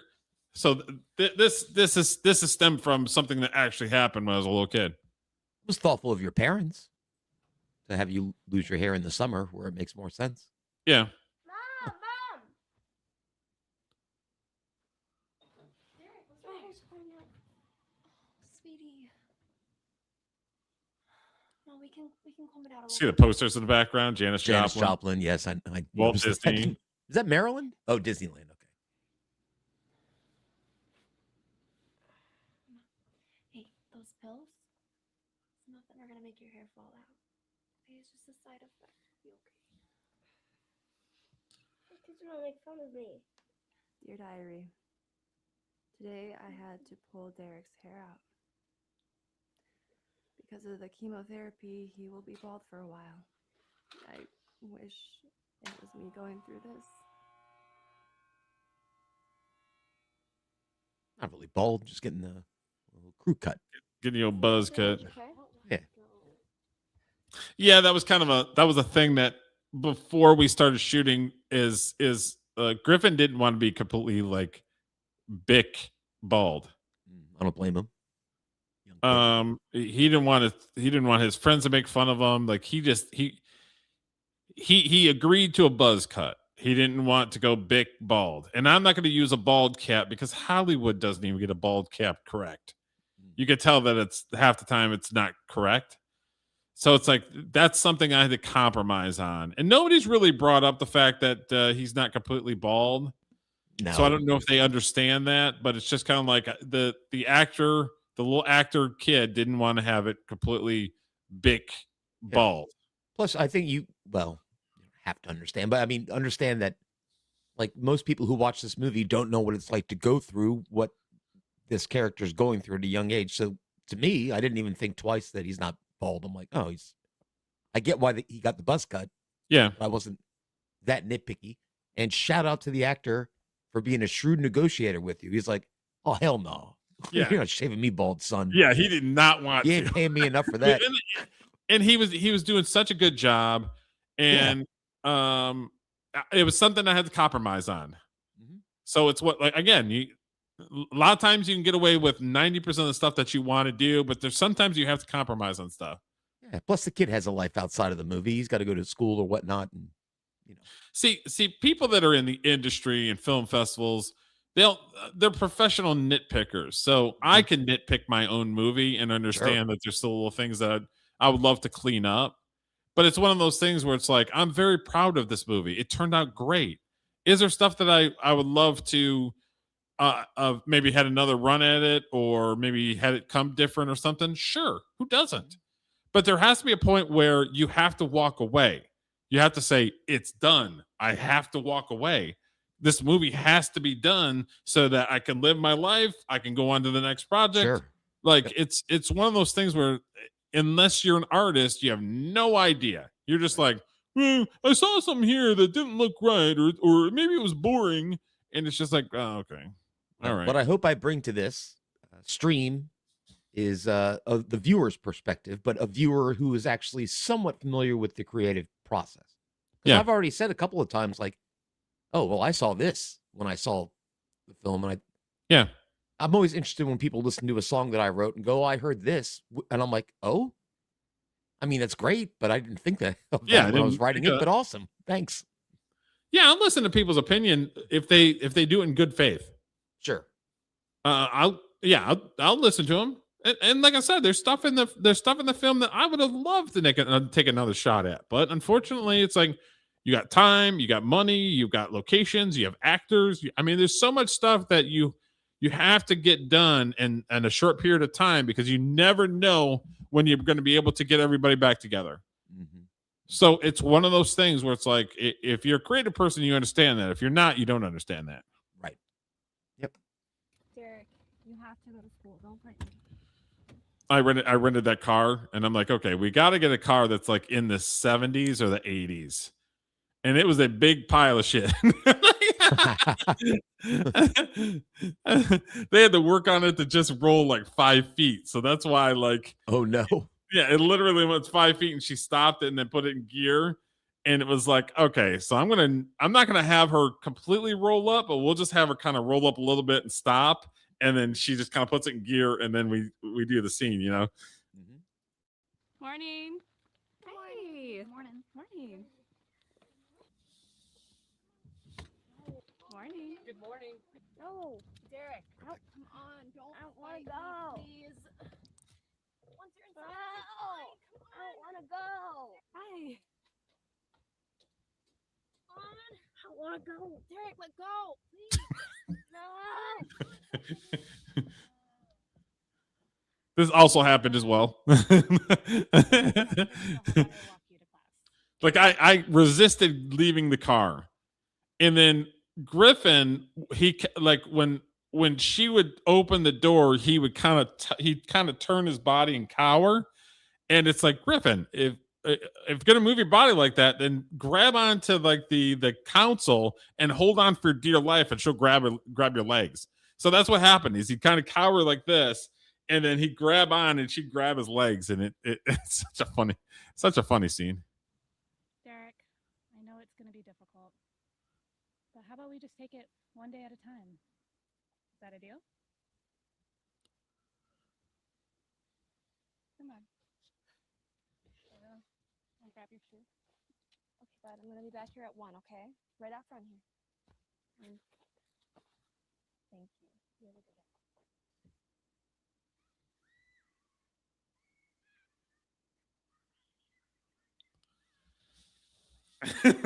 day.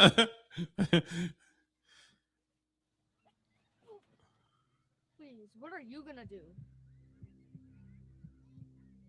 That's what I thought. Nothing.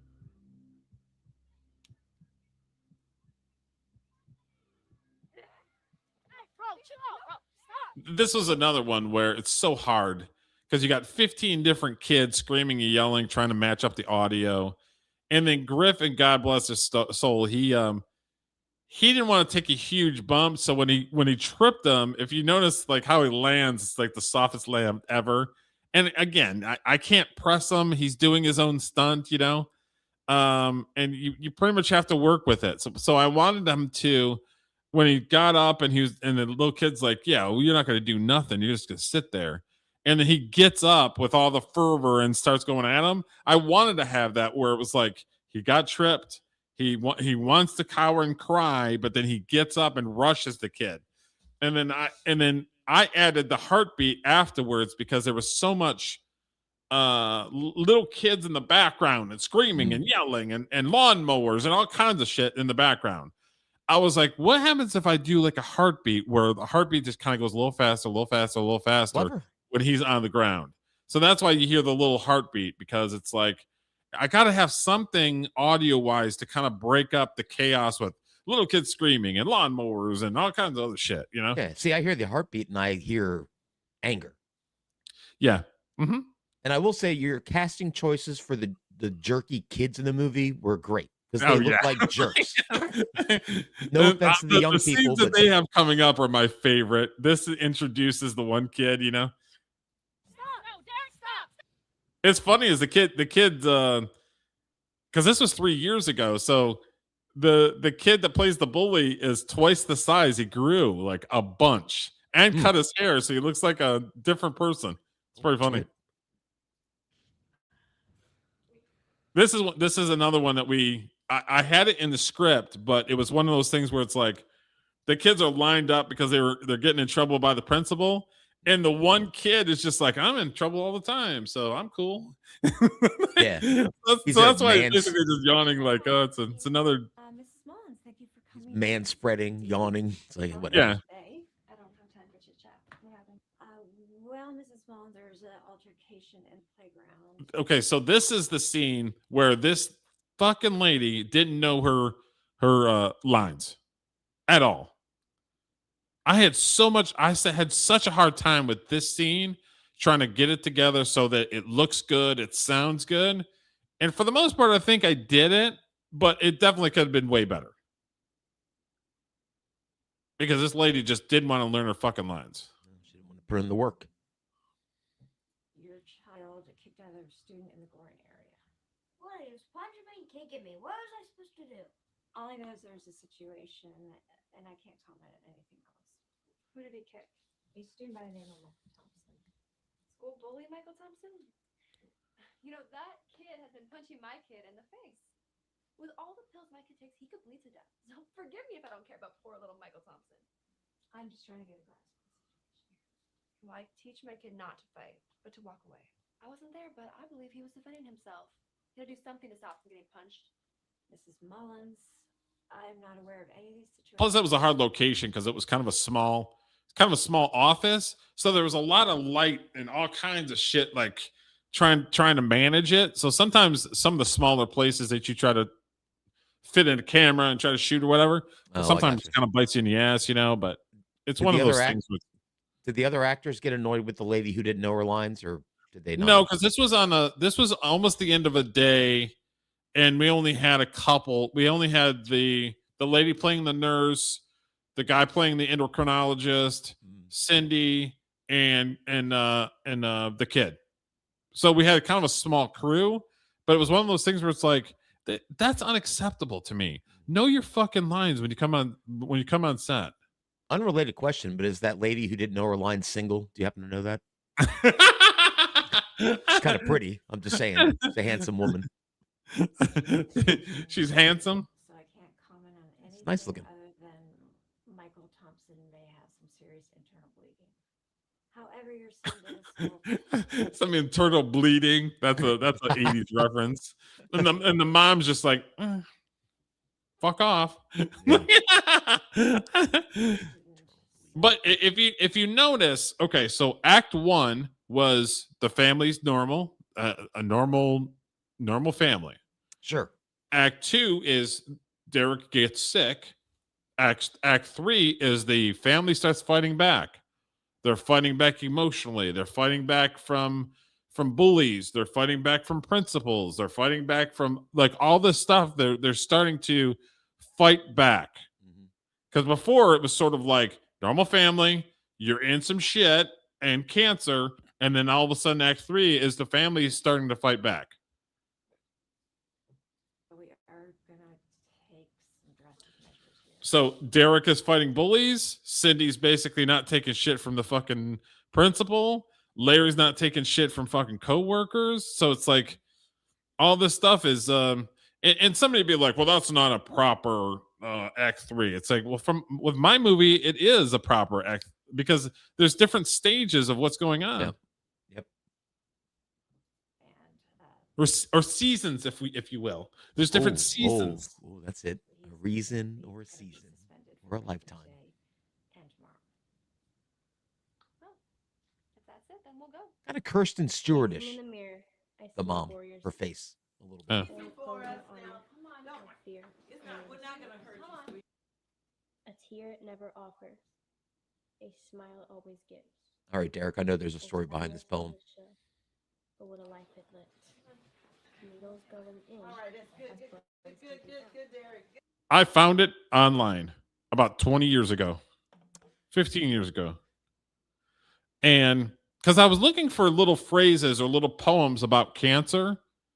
And I found that this poem was in a book that was published, and it was a girl talking about having cancer as a little kid.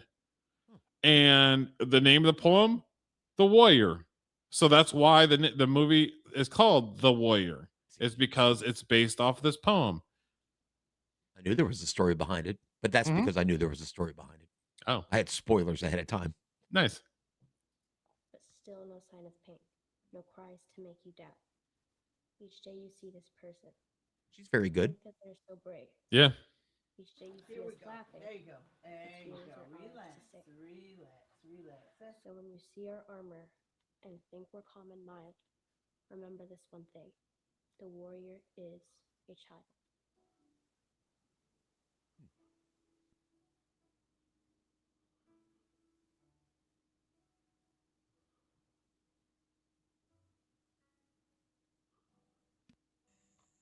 Hello, my son. Huh. I am Father Landon. And you are? I'm 8. You have anything you'd like to confess today? Not that I know of. Well, a church is a place that you can come to confess your sins, or you can just ask me anything that's going on in your life. Does God hate me? No. No. God loves all his children. St. Jude Partner in Hope is a Hey, monthly St. Jude's. donation, and it's part of my regular monthly budget. I'm pretty sure he hates me and my family. Why would you say that? God is a symbol of love and peace, of hope.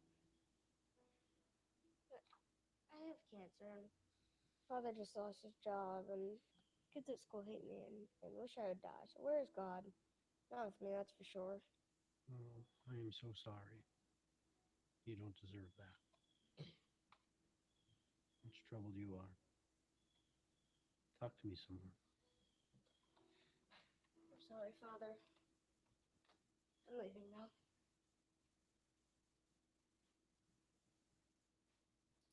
See, this right here was the chink in the armor. This is the first scene where Derek is basically questioning if there's a God. So he hasn't really brought it up too much. Only Cindy's brought it up, but this is the first time that you have him having doubts. And I would say probably when I was about this age, it was kind of the same thing, which I did believe in God, but it's like, there's a God, then what the hell? Why do I have to do all of these things? Why did I almost die? And I'm taking 20 pills a day, and like it wore on me. Yep, it's an understandable reaction given the circumstance for sure. Yeah. So I wanted to make this where he went to, because it's almost like the church is calling him, but he also has doubts because of all the crap that's happening. So I thought it was like just a nice quick scene of him trying to figure things out. You know what I mean?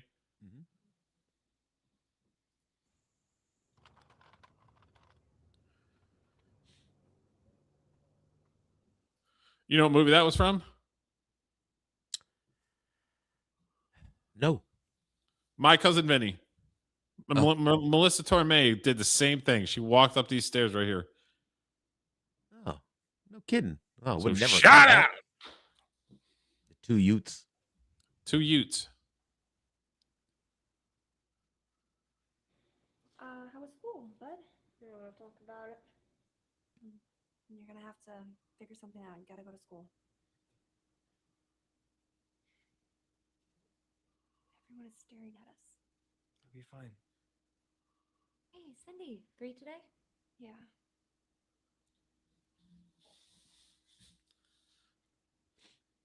Hey, French fries?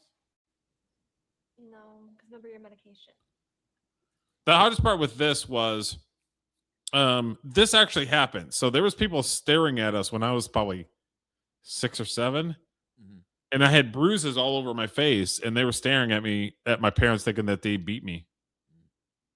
So I wanted to put that in the movie where it's so awkward. And if the bruises were too light, you wouldn't have seen them on camera.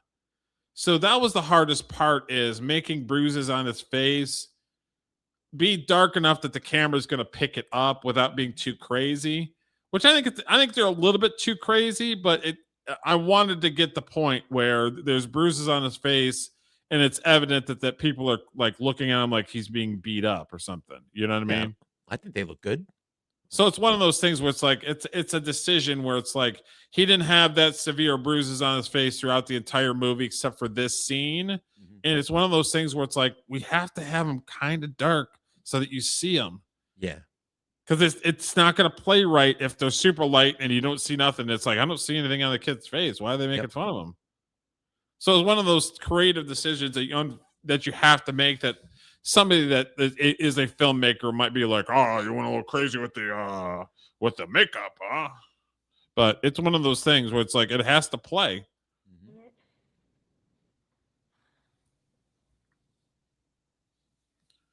Fair. I just want French fries. I know. I'm just. Okay, so here's a little story behind this scene. See this lady right here? Uh-huh. That's the grandmother of Griffin. Oh. The guy over here next to her is his grandfather. He's got the whole family to be extras. Yeah. Behind him, okay, so that's his grandfather. Eric, listen to your mother. I just want French fries. Derek, that's enough. Those are his cousins. Really? I amuse you? My family amuses. Is everything okay? No, it's not. Okay, I have busybodies listening to my conversations. They think we hit our son. Oh, I'm so sorry. It's okay, Cindy. I'll go talk to the manager. It's fine. We're leaving. Come on, get up. Ma'am, we're gonna go home, just in case you care. Dear Diary, today everyone stared at Derek, wondering if we beat him or if we feed him. I hate all of them. I love Derek with. Did you happen to notice the little Easter egg in there? No. My family amuses. I'll show you. Is everything okay? No, it's not. Okay, I have busybodies listening to my conversations. They think we hit our son. Oh, I'm so sorry. It's okay, Cindy. I'll go talk to the manager. It's fine. We're leaving. Come on. This right here is Kenny. Oh. He's like, well, I'm not in the scene, but he was there. He's like, I want to be in it. And I'm like, okay, how about you put a hat on and we'll put you like back first away from the camera so they don't see it's you. That's Kenny. Hey. Ma'am, we're gonna go home, just in case. Dear Diary, today everyone stared at Derek, wondering if we beat him or if we feed him. I hate all of them. The actress did a great job selling it too, where she's just looking around like. I love Derek with all my heart, and I would not do anything to hurt him. According to the doctors, one of the pills will thin his blood out, and he could get a paper cut and die. I wish people wouldn't be so judgmental and selfish. No! Larry. Dude, what happened? Larry, me and some of the guys were there and all the doors were locked, okay? They chained us all out. Okay? No, there's nothing. Hey! Open this door! Larry, this is please! Helping. Open this door! My son is sick! I need this job! Come on, listen to me. Okay, this is a long time coming. There's nothing we can do about it. All right? Listen, how many meetings were you at? How many late nights away from the family? Face it, we keep fighting, but not by breaking down the doors and gates. See, God was smiling down on us on this day. Oh, with the rain. So we did the scene at the bar where the cinematographer is the bartender, and then Morgan is basically crying in his beer. Mm-hmm. We did that scene and we did this scene. So we were getting ready to we went over to the location. We were going to shoot the scene, and then all of a sudden, out of nowhere, it just starts fucking pouring. And I looked over at the cinematographer and I was like, Morgan's going to really fucking hate us. So Morgan gets there and I was like, Morgan, try to sweet talk him a little bit. Morgan, what would you think about doing this scene in the rain? And he's like, all right. So we fucking did it. Like we never planned it to rain. I just planned him to basically run at the door, and then his buddy's basically like, dude, it's been coming for a long time, and the rain just adds just more drama to it, and I mean, God was smiling down on us on this scene. Did it make it harder to shoot in the rain, or does it matter? Oh no. Mm-mm. I mean, unless you want to just protecting your gear, but other than that, like, this is such a great scene that was written like that, but we didn't write the rain in the scene, and they did such a great job. It's gonna be okay. Larry. 10 years? 10 years for nothing! Larry!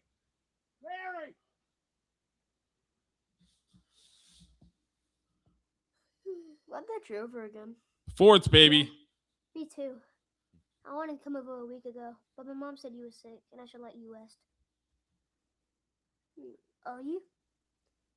Yeah. I have cancer. I'm gonna catch it? No. Well, then how are you sick? It's a different kind of sick. There was kids legitimately ask me that.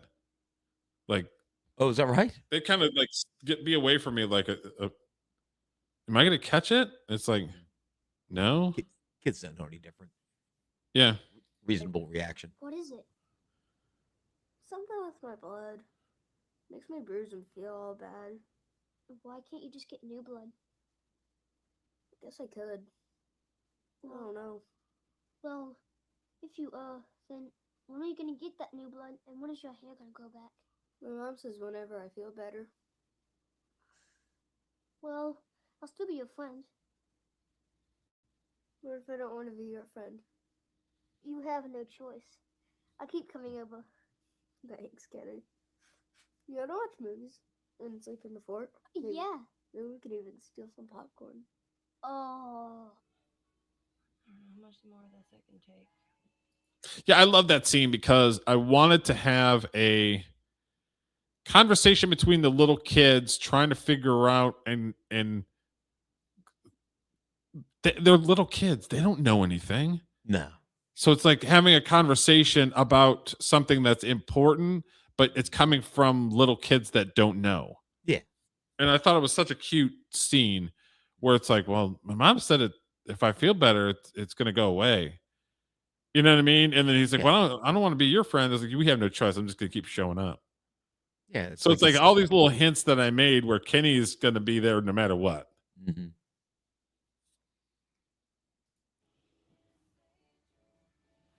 Larry, hey, are you awake?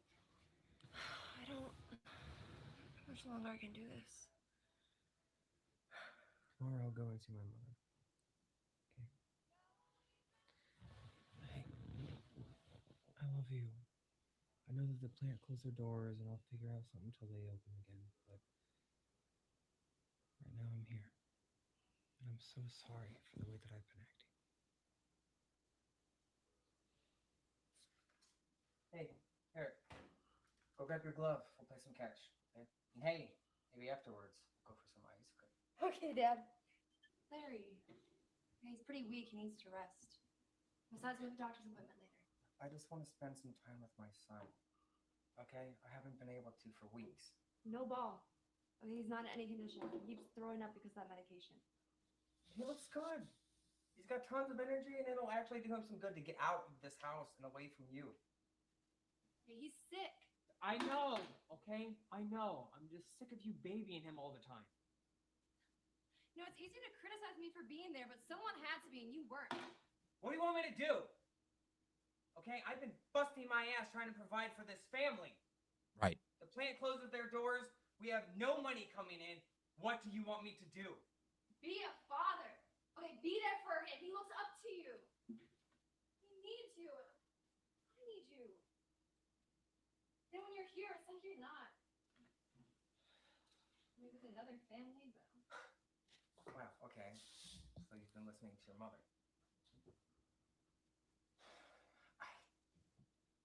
Oh, that's a shot where. Yep. Well, I bet you've been listening to your mother, obviously.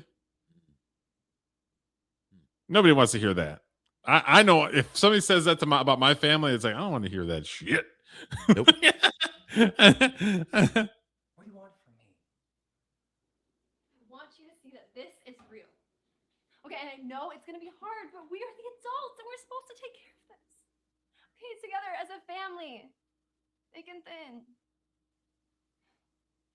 Like, we will get through this. All of us. You're right, hon. I'll just quit my job and be here 24/7. Yeah, no shit. See how you like that in a couple of weeks. We'll live in We're a living on the cardboard box. street. What do you think? What do you think? That's it. Everything is perfect. Was. And it will be again. I promise. We just have to do it and just stop saying.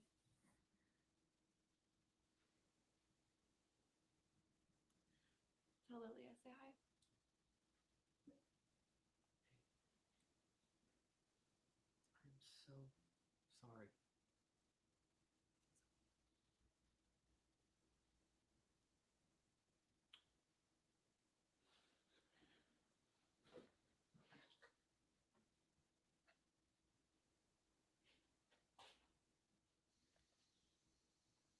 Hey, Larry. How's Derek? Remember when you and Dad used to bring us here? Oh, those were the fun days, wasn't it? He's a brave kid.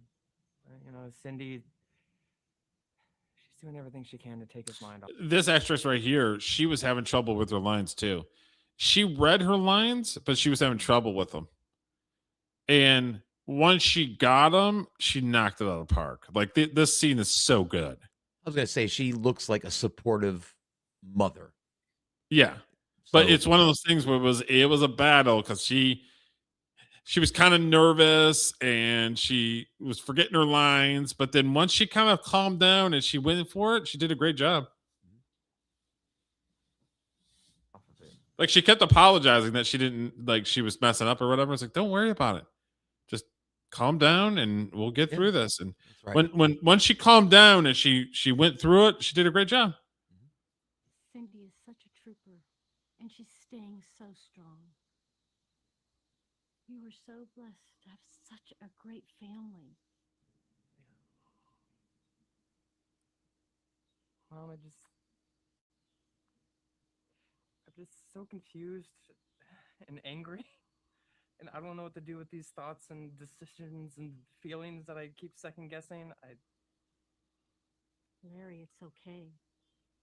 Being there for your family, showing up. Listen, I know that you've been dealing a lot with work. But you need to do better. Be better. And I know you will in the end. It's just Poor guy's getting it from all sides. mortgage. Yeah. I'm just asking, can we borrow some money? You didn't even have to ask. Yeah, that was the thing with my dad. My dad was a very prideful person. So when we were younger, he didn't want to borrow money from anybody. That's reasonable. So he's very proudful. And so I wanted to show that in this scene where there's a difference between Mama and there's a difference between Lily Oh, yeah. and Dolores. And then my dad was a very prideful person. He didn't want to borrow money from. So it was a big deal to him that to borrow money from Lily. Yeah, but in life sometimes you just gotta suck it up and be gracious. Yeah, I mean, but I agree, but yeah, that was my dad when we were younger. That's fair. I don't know what it was. I don't know if he just thought he was a loser, if he had to borrow money. I don't know. I'm not sure. The news from He never really talked about it. It's just too much. Mom, everything piling up. I don't have any other choice. That's why I don't want to ask. Larry, the last thing that you need to be worrying about, honey, is money. Go spend time with your wife and your son.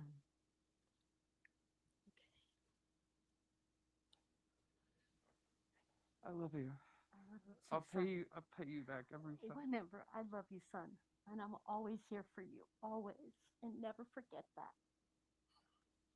I love I'm gonna start crying. That's a nice shot. Yeah. Well, my parents don't talk about him that much. I don't talk to him like every day. Does she twitch and drool? My grandma does that all the time. Don't understand why God. Does she twitch and drool? And everybody thinks I'm a freak. I don't think you're a freak.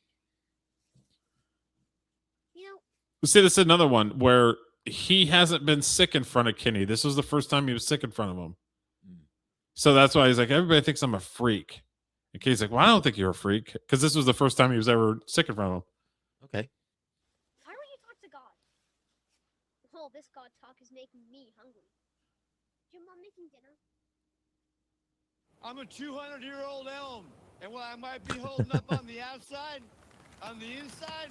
Now, when you shot this scene, Derek, how did you get the guy to stand sideways on the tree? Put him in front of Oh. a blue screen and Get all state.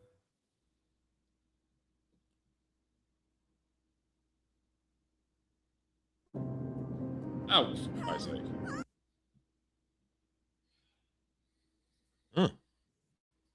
She always does that, you know that. What's with this fried farts and buttermilk? What? Kenny, she just does that to tease you. Yeah, my mom always said that when we were growing up. Like, Mom, what's for dinner? Fried farts and buttermilk.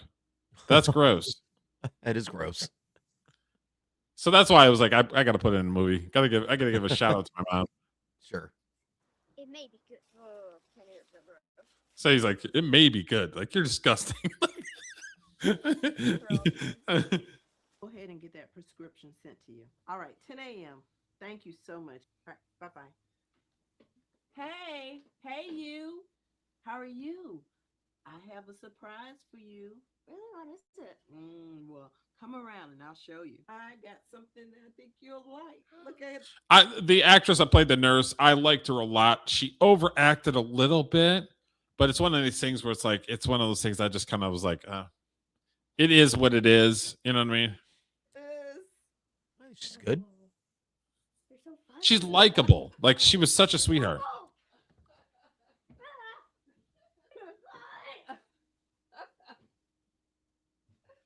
You're so cool. Thank you. You're welcome. How bad is it? We definitely dug ourselves into a hole. I think with your mom's help, it's gonna be okay. Honey, maybe you should spend more time at work. We wouldn't have these problems. Insurance company about, and all of this is outgoing, so we should have enough to keep things running. Anything for the holidays?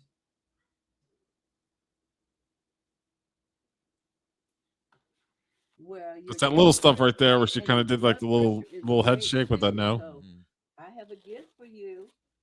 Now, I have a Peach teddy bear, and there was a doll. But Okay, so backstory with the teddy bear. Okay. It's gonna ask. When I was going to Mott Children's Hospital, it was during Christmas time, and I was on a visit, and it was a couple days before Christmas, and they were giving kids toys at the hospital, and I hadn't been there for a couple days, and I kind of missed out. And the only thing that they had left was a Barbie doll and this bear. And I picked the bear. And I called him Teddy Boomer. And I beat the crap out of my brother with the Teddy Boomer. If you mess with me, I'd just swing the teddy bear at him. That ain't right, Derek. What's the matter with you? So Teddy Boomer I gave to my brother when his first daughter was born. I gave Teddy Boomer to my brother. Oh. And I found this on eBay, and it looks exactly like Teddy Boomer did back in the day. Oh, wow. Oh, you lucked out. Amazing. Yeah. Exactly. With the flowers, the whole thing. So that's a standard Teddy Boomer that looked exactly like Teddy Boomer back when I was a little kid. I thought you probably wouldn't want that. What do you say, Derek? Thank you. You're very welcome. Merry Christmas. Merry Christmas. Stand-in Teddy Boomer. No. I thought I'd have to deal with something like this. Having Christmas presents under the tree.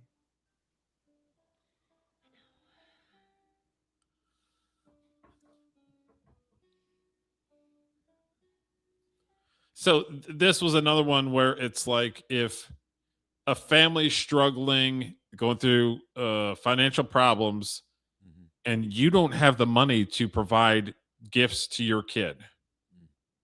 So this is what this scene is, where it's like it's Christmas morning, and they're like, "Well, we got to tell them that we don't have anything to give them." So this was a huge deal back when I was a little kid.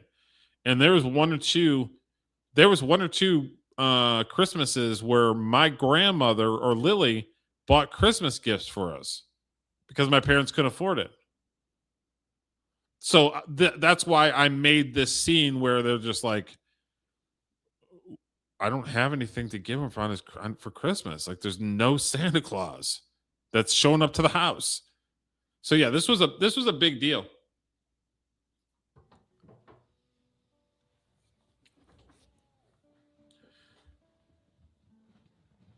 Fire.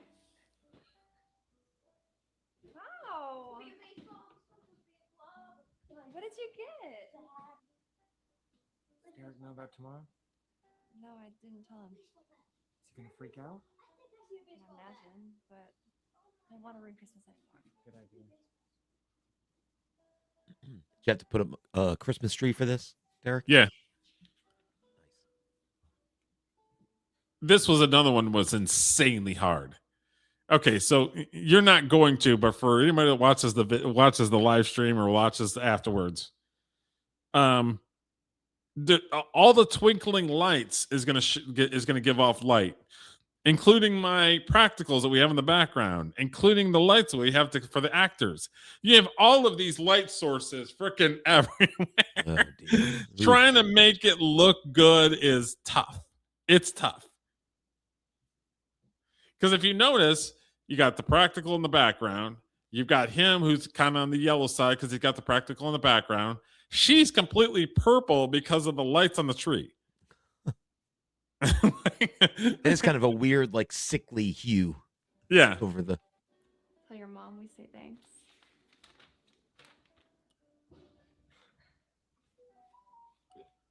And I'm sure if we had a huge budget.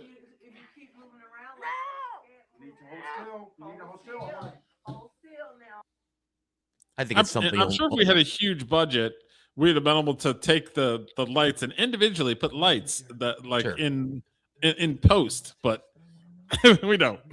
Well, but again, I think that's only something you would notice, Derek. Yeah. Is that okay? Yeah, that's fine. And you can pick him up in the morning. Okay. All right. Thank you. Mom, what are you doing here? Just in the neighborhood, thought I'd come over and see how things are. Oh, well, they're okay. They had to keep Derek overnight to do some tests. So. How are you? I went to the supermarket today and I bought 2 scratch-off cards. Guess what? I won $50. Girl, I am on fire. So I thought that I'd come over and help. She kept, instead of saying tickets, she said scratch off cards. She kept saying that, and I was like, oh, you know what? We're just gonna go with it. The point. Yeah. And then afterwards we go to lunch. Such a sweetheart. Thank you. I'm just finishing Derek's room, actually. What's up, Doc? What's up, Jim? Hey, Jim. I brought you some dinner. Well, you need some energy, Derek. Go ahead and eat your dinner. I don't want dinner. Ah, damn, son. Derek, that's not like you. Oh, looks like Jim brought the cavalry. Cute little bear. Oh, that was nice. Where'd you get him at? At the hospital. Thank you, Jim. Appreciate it. Derek calls him Teddy Boomer. Teddy Boomer? Now that is a strange name. Oh, there you go. He hits Kenny Teddy over the Boomer. head with it when he Like says you said. something stupid. Then he must get. Yeah, so that's a stunt Teddy Boomer. Fake. The fake. Is Derek going to school tomorrow? Hello, everybody that's watching. Appreciate you. The tests they're running aren't supposed to hurt him like the spinal taps do, so he'll be good in the afternoon. We were in the middle of watching Derek's movie and commenting on it and hearing behind the scenes info from the director and writer himself. So we're doing kind of like okay, so the old school DVDs would always have a director's commentary. So that's what we're kind of doing. We're kind of doing like a live version of that. And we're watching the movie and I'm kind of telling stories about like how we shot it and how I wrote it. So yeah, so I think we're about 3/4 in the movie, aren't we? Yeah, about a little over half. Yeah. Is he still getting bullied? Not since he beat the hell out of that Billy kid. Did you hear from Billy's parents? No. And I mean, I can be mad at him for fighting, but I can see him having a breaking point. Well, enough chit chat. I'm hungry. Come on, let's go eat. I'm so glad you came. Me too, honey. Me too. Hey, Larry. So I don't think we're really making things work with me working at Wendy's. I know. I'm trying to pick up more shifts at the plants, and they reopened, but a lot of guys there, they're taking seniority. Although I was actually thinking that I could go back to school. What? What about Derek? Cindy, I know you're trying to help, but we have a hard enough time with the bills coming in. So yeah, that was when I started getting better my mom wanted to go back to school because she was a house mom. She worked odd jobs here and there, but she wanted to go back to school. So eventually she went to ITT Tech. And she was at the top of her class and got a job working for Xerox, the copier company, straight out of school. Oh. My mom was insanely bright. And so she convinced my dad to let her go to school after he went back to work and everything else. And I started getting better. And she went to school. She was at the top of her class, ITT Tech. She got a job working for Xerox company. A few years later, she got exposed to some of the cleaners that she was using at work to clean these copiers. It coated her lungs, and she ultimately passed away of a version of lung disease or lung cancer. So I wanted to have this in here because it was kind of pivotal, because she was a house mom that read books. She wrote a manuscript. She did like crafting, so she would do like ornaments and for Christmas time, and she would bake all kinds of cookies, and she would do like she'd make homemade dolls for kids during Christmas. Like, my mom was insanely bright and insanely talented. That's where I get my creative juices from, you know? See, So I thought it was important that this was in there, because this is ultimately what led her to passing, because she got lung cancer because of the chemicals she was using. See, not knowing that, when I watched this, I got angry at her. Oh, for Kind of, asking 'cause to go to school? Well, I mean, I'd be like, yeah, I'd like to play goalie for the Boston Bruins. I mean, great, but we have actual responsibilities here. So, yeah, how about you do what you're good at, and I'll go back to work. Makes sense. Okay. As they are. Now, how are we going to afford your schooling? Because they have financial aid and like programs where we don't have to pay ahead. Mom, once I get a better job, I can help with the bills and the loan. I tried to make it so it wasn't so infomercially. Well, no, I mean, that's like I'm saying. Like, she's like, well, once I get out of school, we'll be able to pay the bills. I'm like, okay, until then, what are we doing? and when you're massively in debt? Oh yeah. Well, that's why immediately he's like, how are we going to pay for it? What are you talking about? We don't have a fucking money tree in the back. Right. Yes. I mean, it's a joke you just said, but I've had discussions like this. Oh, this. I mean, It's like an ominous cloud that just comes over the house. I'm like, oh, this woman. Wicked Bitch of the West is here. The feeling is mutual. I don't remember inviting you in. And I don't care. Where is my daughter? She's in bed. I can do this just as easily in the morning. Not looking forward to that. I think you just shut the door. All right. I had a little bit more in that shot, but that was one of those ones where the lighting wasn't matching for every take that we did. So I got the idea of mixing in Cindy on the bed, hearing like the door open and her reacting to it. So I think it flows better now than it did when I originally put it together, See, when I watched that scene, when the mother-in-law or grandmother comes in, she just chews the entire scene. She just brings in this nastiness into the Oh, scene. yeah, it's like a So I cloud don't that's notice- just hovering Yeah, over. like you said. Yeah. Like Schleprock from the Flintstones with the cloud over his head. Oh, nonstop. yeah. Why? They're in the mail today. Oh. I think I saw an ad in the paper about them. Here you go.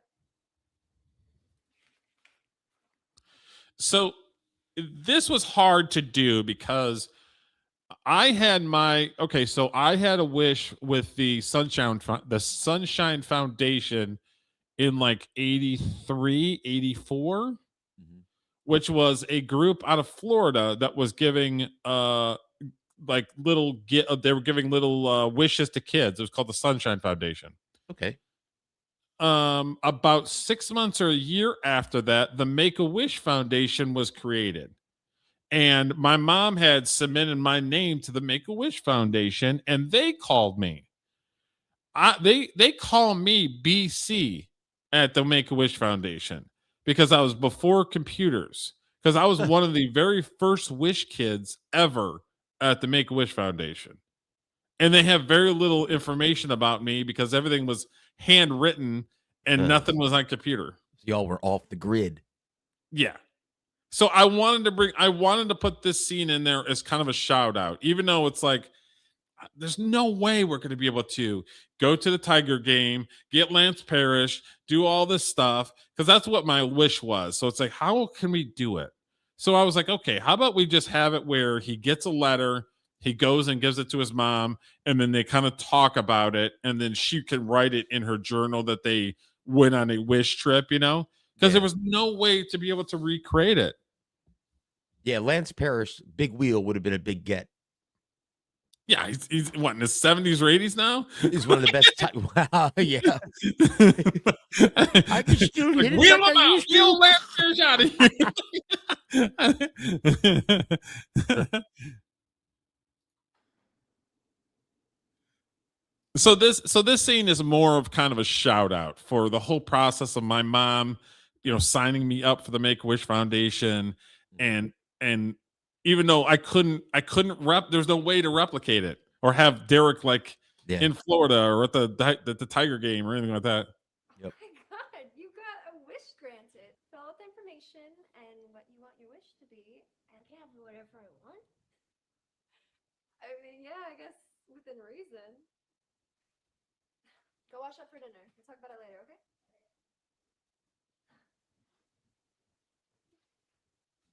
Yeah, I had her put it in that line, say within reason, because immediately when you think that you have a wish, it's like, what could we wish for? An airplane, a jet? Prime Pamela Anderson, maybe. That'd be Yeah. good. So that's like, okay, we're gonna have to put like something in there, like within reason. Yeah. Right back.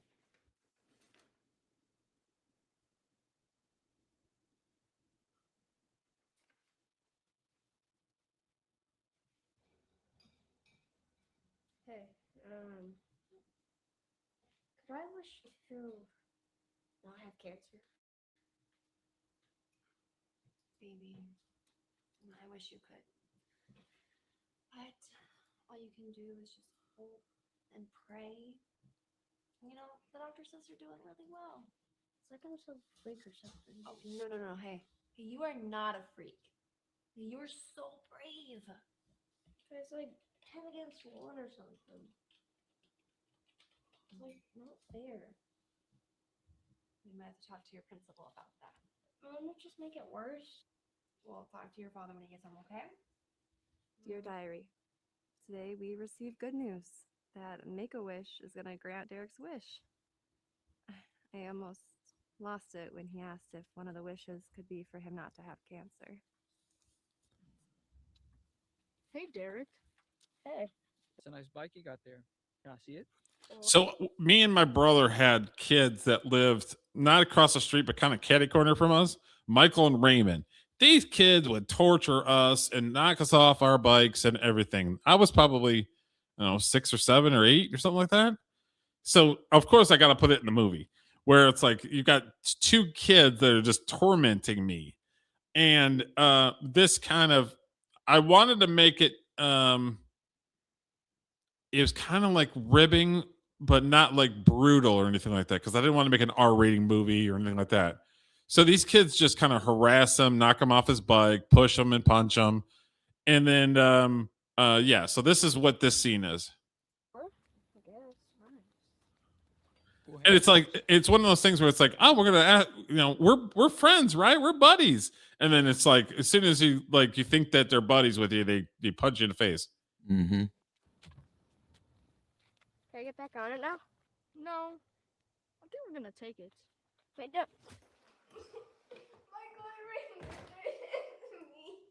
Bastards. Someone needs to do something about this.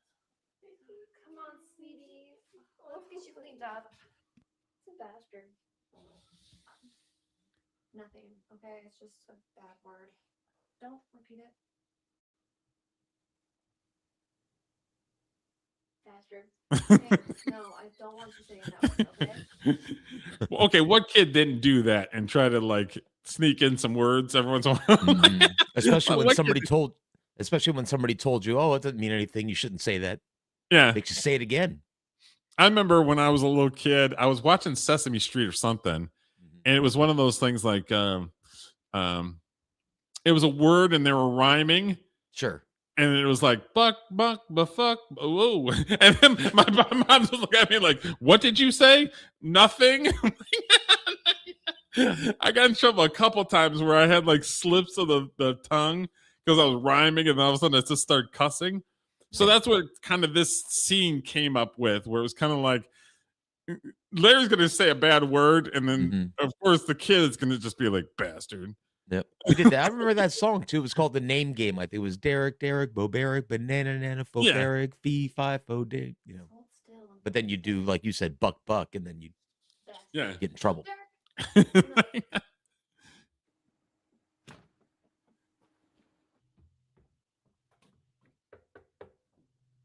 Here comes my favorite actor in the entire movie. This woman is amazing. Look at her. Your grandson stole my son's bike and punched him. Your son should be. Do kids want to grow tall to reach the pros? Oh, bad timing on the. Bad timing, bad juju.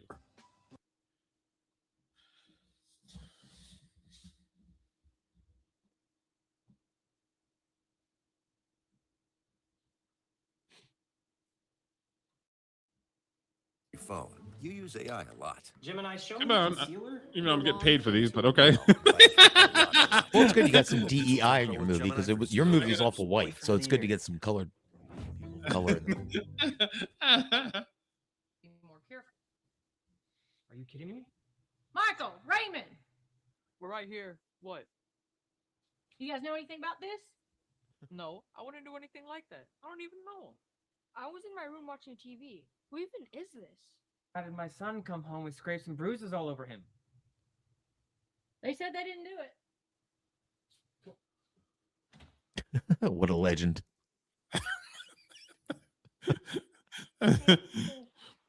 At first, the two kids on the porch at first were like, "Well, how do you want us to do it?" And I said, "I want you to be like, you're not taking it seriously. Yeah. Like you got some guy that's just coming up on the porch and who's going to tattletale on you guys, and you're just laughing him off, and you're just kind of like blowing him off." And the kids did such a good job.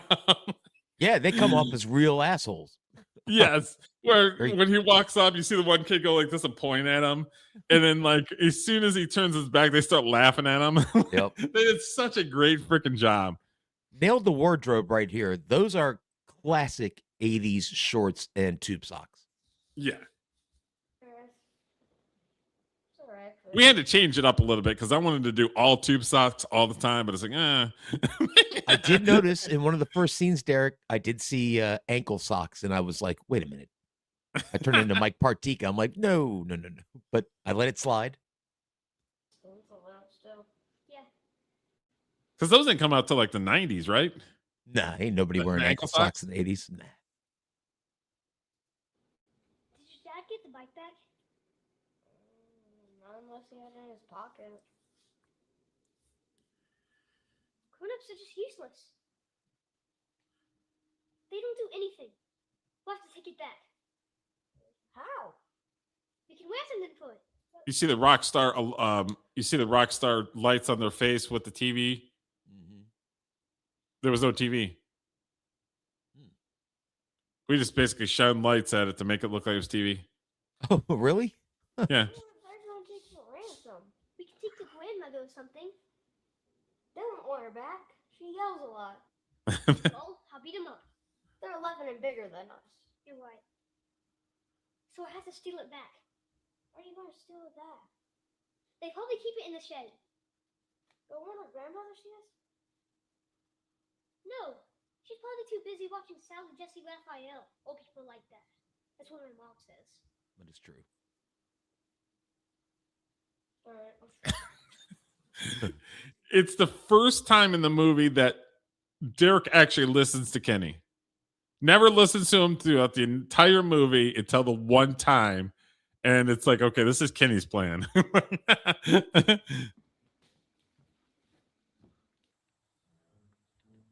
can't believe you made me carry all this stuff. If anything, you can hit him in the head. Al, unclog their toilets. Why do you need to unclog their toilets? That's not important. And oh, got some licorice, just in case we have to camp out. Hey, don't get carried away. Too late. And where did you find the licorice from? My pocket. Oh, God.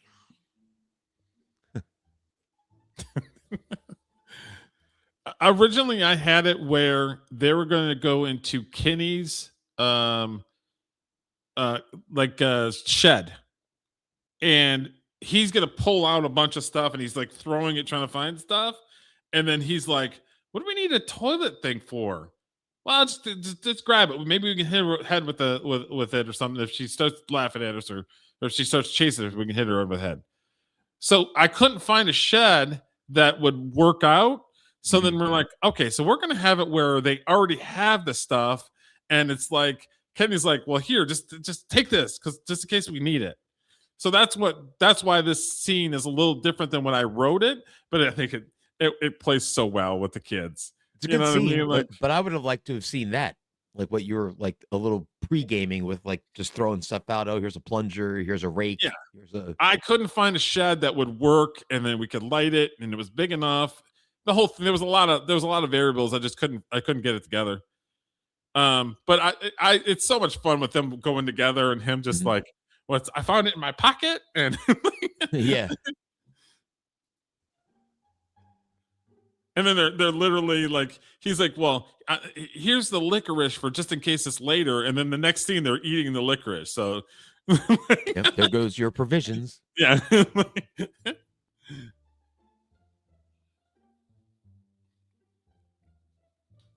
I would imagine the kids had fun acting this.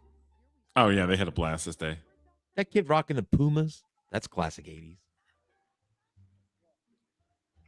Sally, Jesse, Lafayette. Nailed it.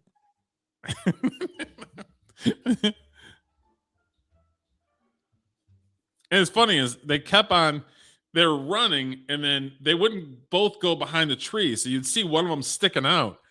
And we're just like, gotta go behind the tree. And then peek your head out. You know what I mean? But it's funny. Yeah. It's like either one kid would be showing his butt and the other kid would be showing, like, it's like, guys, you need to go behind the tree so it works. Yeah, you're And going then they for kind of peeked out. It's pretty funny. Yeah, you're going for like a Looney Tunes vibe. Hiding and then peeking out. Yeah. There's the shed. Crazy old lady.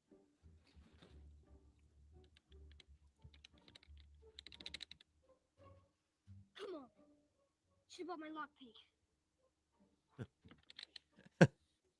I like that we're supposed to believe he has a lockpick. Yeah. That he That's forgot at home. 80s cartoons right there. Yeah. That's total 80s cartoons. Where it's like, where's my lockpick? And then if you notice, like, all he has to do is just unlatch it. Yeah. I mean, that's a standard latch like on a Kenny shed. Crew. I've had those. Yeah. It's only Kenny couldn't unlock it. Everybody else could. Yeah.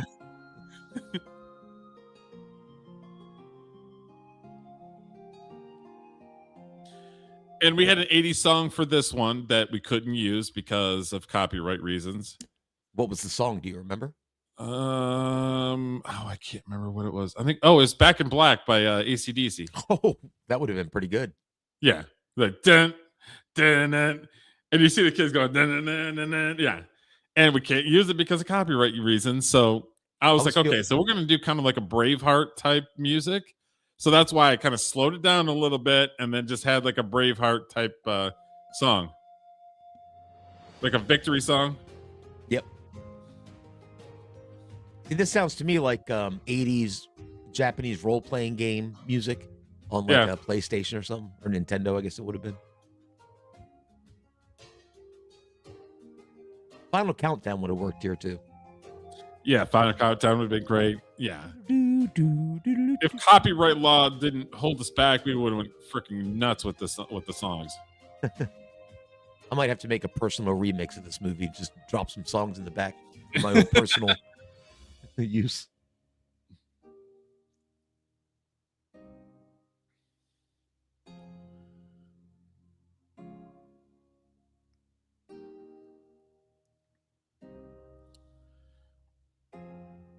Hey, boys.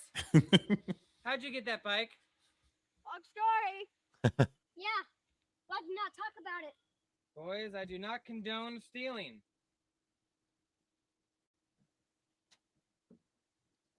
Well done. Cindy, I think we should go for some pizza tonight. Hey, sorry I had to catch a ride from work. Hopefully they have good news. Me too. Eric's been through so much. You say your birthday, bud? No, I don't think he listens anyways. Hey, why would you say that? It just doesn't seem like he listens. He's like too busy or doesn't care. Just no point.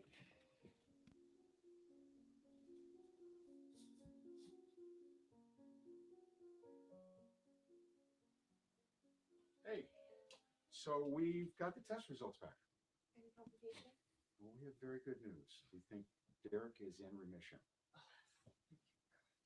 Now, he's not out of the woods. We still have to keep an eye on him, watch him very carefully.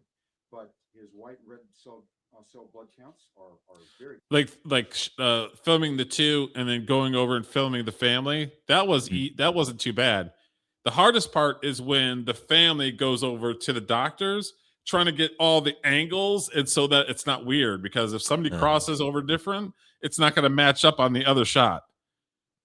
So this part wasn't bad, but it was when they go over and hug and all that stuff, that was hard trying to line that shit up. The little details that us normies wouldn't even know. We're going to cut down on your pills. Yeah. So these are the prescriptions that you need. Thank you so much. You're so welcome. Truly. Oh, you're welcome. You're welcome. Thank you so much. I'm so happy for you. I don't think she overacted the nurse. I think she's very pleasant. Well, she would do it over the top a little bit, like when she was at the desk, she's like, "Hi, how are you?" Like everything was kind of a little bit over the top, but she was a very sweet lady. Yeah. So it was like it didn't really bother me too much, because I don't mind people being a little different, because I don't like seeing the same people over, like the same type of character the whole time. So I didn't mind that she did it a little bit more over the top, because it made her different than everybody else. You know what I mean? She's putting in the effort. Yeah. Like that. Unlike that hot blonde principal. Don't understand. Why are you going back to school? Your son needs you. And we need Kind of wither on that, but all right. Okay, so I need a better job to help pay for the bills. Besides, we found a really good babysitter that Derek really likes.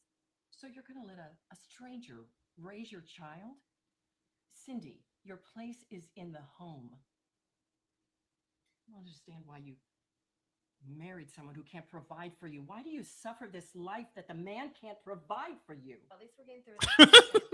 That's all that matters. This is one of my favorite scenes where she's okay. So Dolores is talking shit about Larry to his face, and Larry is just like burning a hole in her skull. I was blessed in my life to have great in-laws. It's fine. Honey, your dishes are piling up. You don't even have time to raise your child. Well, like I said, it's been hard. But you can come around once in a while and help me clean. I shouldn't have to. You are an adult. Based. You should manage.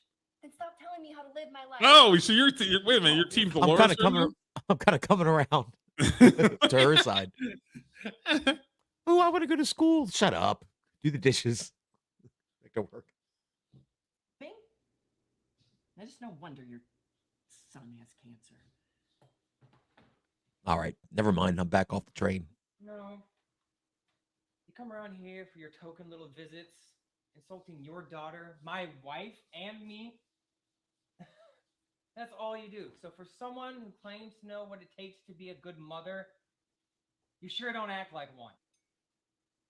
Means a lot coming from a bum like you. Why don't you get a real job and provide for your wife? What's up, buddy? My daughter. My mistake was never taking that child away from you to begin with. Yeah, well, So there was a scene that I had to cut because of the lighting was messed up, where Dolores barrels through the front door and makes a beeline to Derek's room.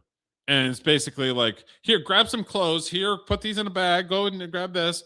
And then, okay, you're going to come to my house. So she's basically kind of kidnapping him because she thought that she could do a better job than what Cindy and Larry were doing. But I had to cut it because I couldn't get the freaking lighting correct.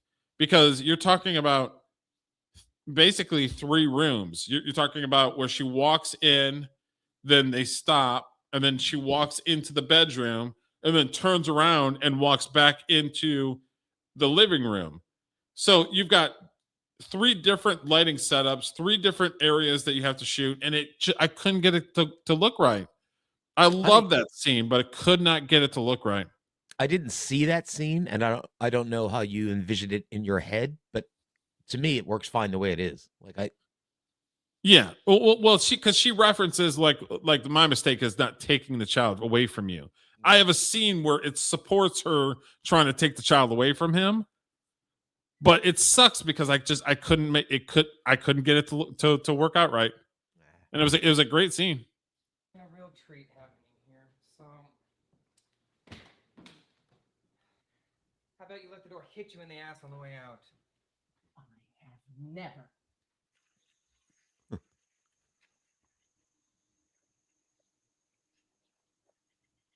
Wiffle balls, baby. That's an 80s thing. Oh yeah. Oh yeah.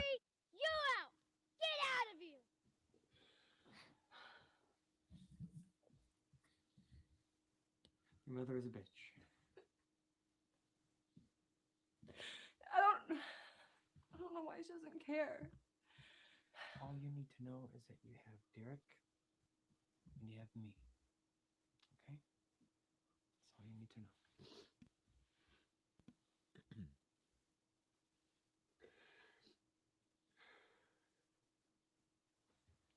I'm gonna go meet up with the boys down at the park, okay? Good night. Be back in a little while. Yeah, somebody even said, "Well, why did Larry leave Cindy? Like, oh, just let her, like she was in need, and he just kind of left." I'm like, that's not the point. The point is sometimes you have to get characters in certain areas so that you can have the next scene. Yeah. So if I have Larry and Cindy together sleeping on the bed, not doing anything, and then all of a sudden Larry's in the next scene playing baseball with the kids, that doesn't work. Yeah. So I have to basically have him say, "Get some sleep, take a nap, and we'll be back in a little while." Yeah. I think that's silly criticism. If anybody said that. Yeah, people did. Ready, bud? Oh yeah. I'm about to hit a homer.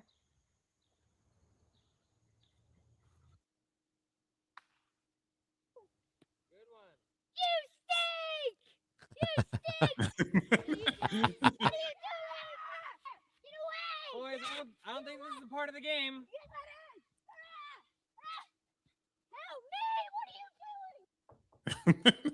Help me, what are you doing?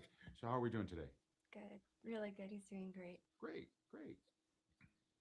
I'll get straight to the point. We've had a relapse. What do you mean? Well, when you introduce chemotherapy into cancerous cells, cancer actually tries to move. It tries to go to other organs, other cells. In Derek's case, it has moved to his testicles, which means 2 things. First of all, it's moved to a part of the body that we can completely remove, so he'll be cancer-free. But the second part is he'll be impotent. So he won't be able to have kids. That's correct. The procedure will be that we will remove the cancerous testicles. We'll replace them with prosthetic ones for cosmetic reasons. Oh, and you think that's The timing of these commercials is just awful.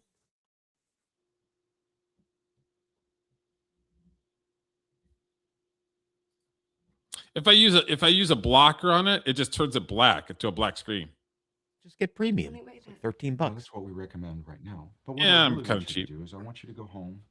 and Okay. Sit down as a family and really discuss this. I might have to do it, though. Understands We're what doing a this show here. Yeah. Thank you. Before you leave today, I need you to make an appointment with the endocrinologist so that he can discuss the surgery with you. Derek, come on, time to wake up, man. Actually, can you go get us a couple drinks? Okay? Yeah, I'll have that in a second. He's gonna come back with some martinis. See, this scene right here is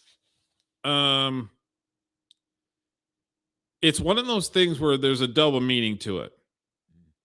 So the first part of the scene, we're talking about Derek. And then the second part of the scene, we're talking about somebody else, but it to the audience, people thought that we're still talking about Derek.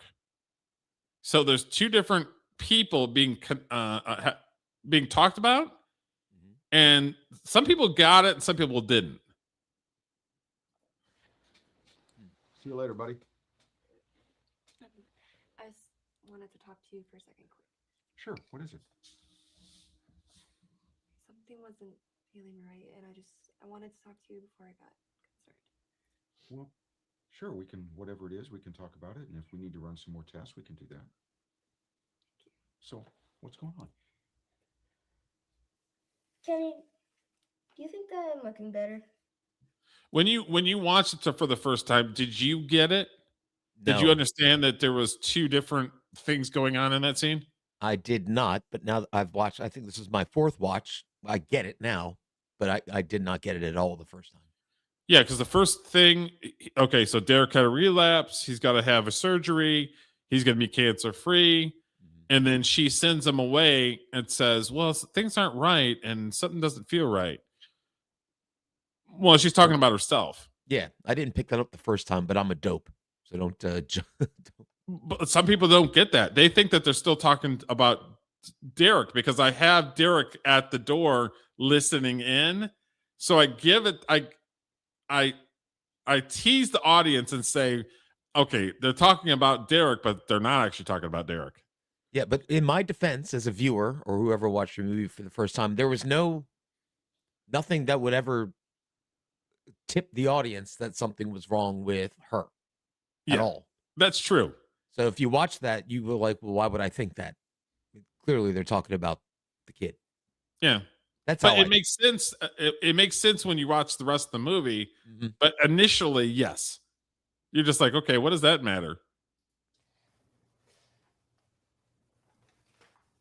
I'm serious. I love Kenny, like, goes like this and just looks at him. He's such a dick. He's I awesome. think that my mom doesn't think that I'm getting better. Yesterday, I heard her talking to the doctor, whispering even. I don't think that's good. You look fine. Well, your face is kind of crooked. And you have some gray hairs. But other than that, you look healthy. Thank you. This kid's a ball buster. You really do make a kid feel good about himself. Is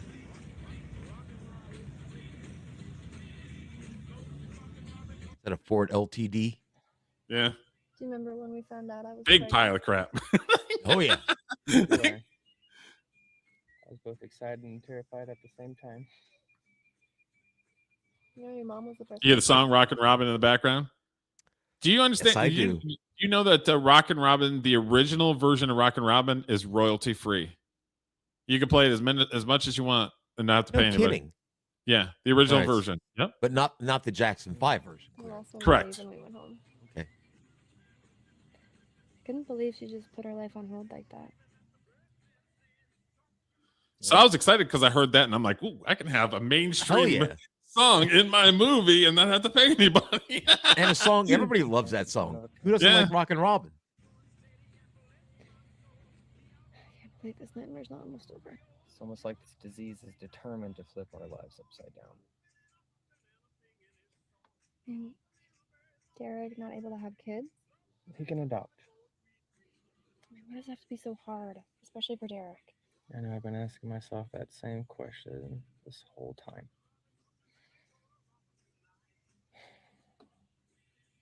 Well, I guess we have to tell him sooner or later.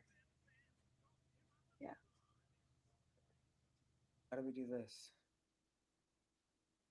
Honestly, I don't know. As a kid, I never had thoughts of what having children would be like, let alone what having a family as an adult would be like. Yeah, I tried to make it a little bit more. The lighting is very minimal because they don't want to tell their son that he has to have an operation. He's not going to be able to have kids as an adult. That's something an 8 or 9-year-old kid don't have to deal with. I don't know how you'll take this, but there's almost sort of like a little tinge of super, super dark comedy in this. Comedy? I never just intended it to be like that.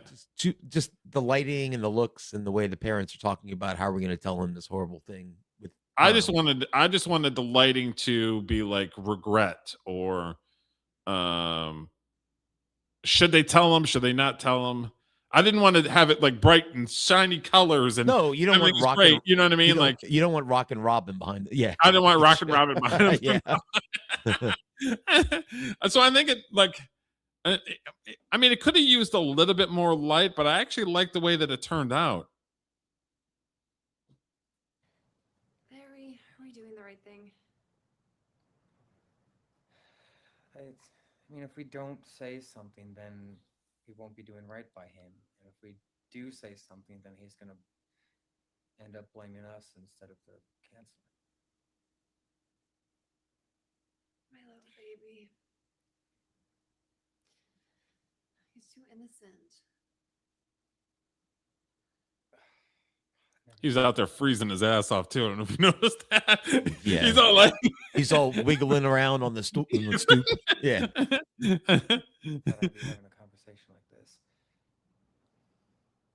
Like we're worried about telling him bad news. Meanwhile, he's freezing to death.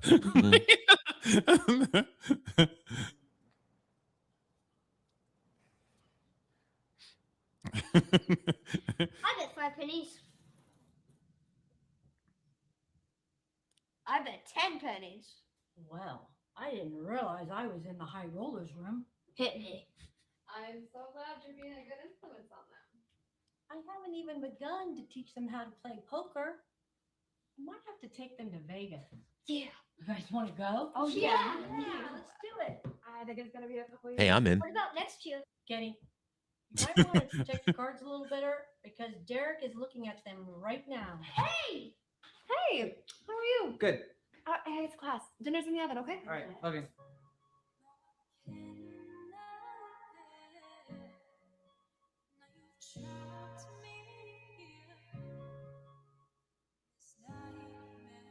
Mom, whatever happened to coloring books?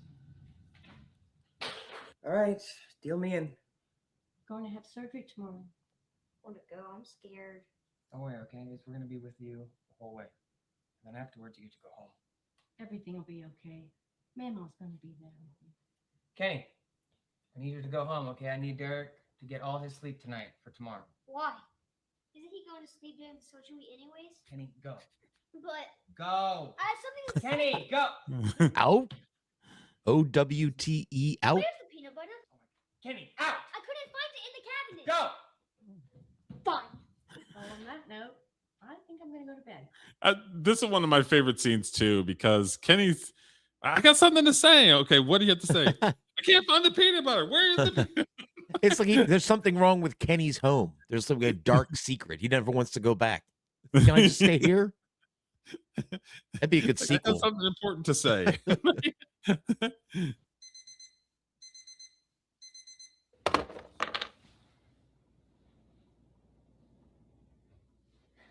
Derek, come on. Time to get up. Come on. The faster we leave, the faster we can come back, okay? Oh. Derek, I'm not. Yeah, the poker scene is me, my brother, and my dad used to play poker with peanuts. We put newspapers on the floor and we play poker or like 5-card draw or something. That's awesome. With peanuts.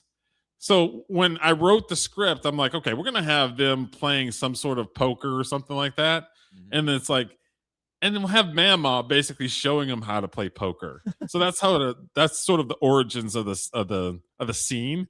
fair. So like those type of scenes to shoot is a lot when you have a bunch of people around a table, because you have one shots for everybody. You got wherever they're looking, you have to shoot their angle wherever they're looking. Like when Kenny would turn around, you'd have to get Kenny.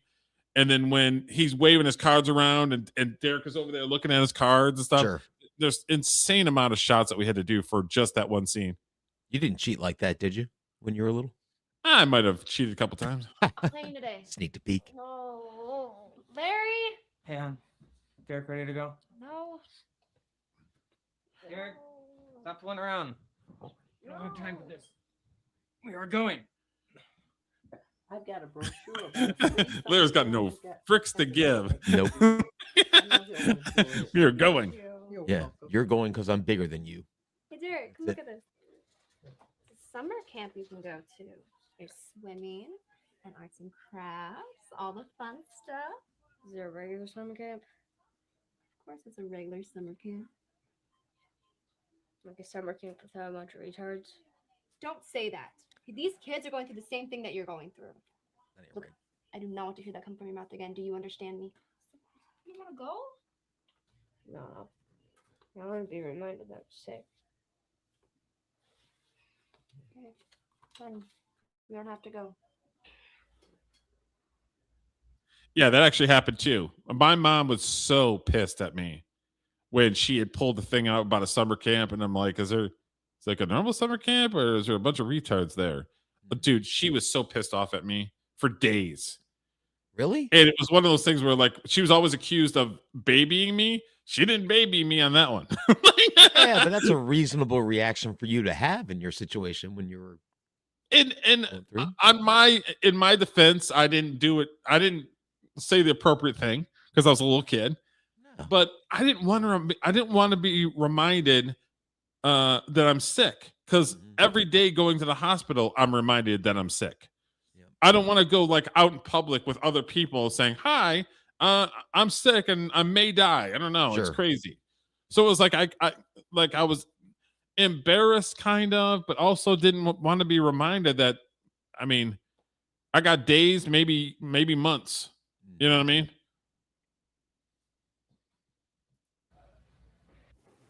Hey, you okay? You're looking pretty tired.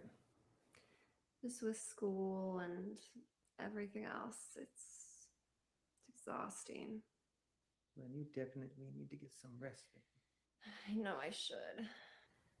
Well, things are getting better. I can't help but think what this is doing to Derek. What do you mean? All the surgeries and operations. Like, what's that gonna do to him? I don't know, Cindy. I worry about things that you don't have any control over. I mean, Derek has the love and support of his family and friends. I don't know what else we can do anymore to help shield him from the bad stuff. That's just it. I'm not worried about shielding him from the bad. I think we've shielded him too much from the good. Dear Diary, it's been 3 months after Derek's surgery. He's looking really good and has a lot of energy. There's just one thing that's bothering me, and it's his soul. I just don't see my little boy. Right back. The war is over, but I think he's still fighting a war in his head. All his life, we taught him that God is watching, Jesus loves him, but it's been hard to explain why this is happening if God really does love him. Even though A couple of those little scenes that were kind of within the edit there, those were scenes that I couldn't fit in, or they didn't work with the flow of the movie. So I'm like, I want to fit them in somewhere. So when she's talking about sort of, and she's progressing the story with her journal entry, so I used those little bits to kind of push the story along. I think it worked out pretty well. I don't know why It'd been great to use the full scene, but it's one of those things where it's like sometimes it just doesn't work. And I'm glad it got to at least insert a few of them. have complete faith that it will all turn around like it's supposed to in the end.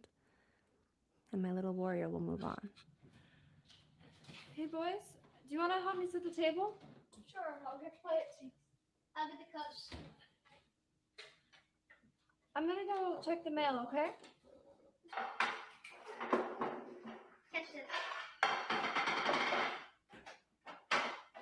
Whoa! Just be it. Got it. One more. Ooh, that was clean on me. Okay, that's not the right place. Look, you just sit right there. This one's there. Makes me like. Something's wrong. She's on the ground. She's not moving. Oh my God! Call 911. Okay. That part right there is the little actor. He kept on saying he'd be like 991, 901, like he was screaming and yelling everything that was not 911. We had to I think we did that scene at least 15 times. The 90120, 90125. Yeah, he'd be like 991, and then he'd run out the door, and it's like no, it's 911, 911.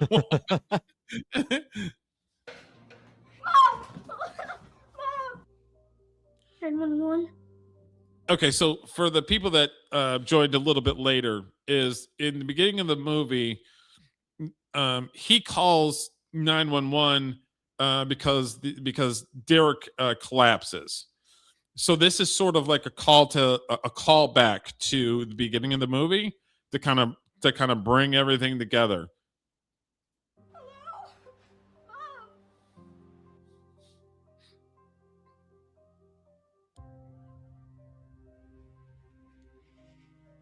Baby, I'm sorry. I'm so sorry. I should have paid more attention to you, to Derek. Such an idiot. Some father, huh?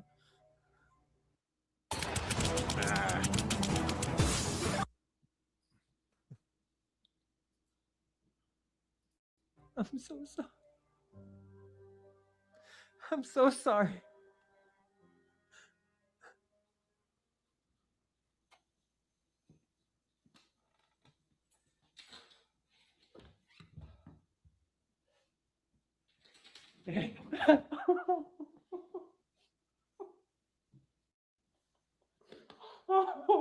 Okay, so in the real story, my mom started working for Xerox, the copier company, and she was working with chemicals that were cleaning the copiers and toner and all this other stuff. She got a form of lung cancer using these products. It could never be proven, so we could never do any kind of lawsuit about it. But in the movie, is I had to come up with something that was shocking or something that people weren't ready for. So that's why I basically had Cindy collapse. And then, when I was going through cancer as a little kid, and then I watched my mom go through cancer, it's difficult watching a parent go through that, especially when she passed away when I was 15. So I was like 13 or 14 when she was going through it. So I wanted to have the child seeing a parent fall down or pass away. I wanted to get that reaction. I wanted to get that, from the audience. So that's how come I went that way versus telling my mom's story. Because if I would have told my mom's real story, it would have been another hour and a half movie. The movie had been like 4 hours.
decide to do it?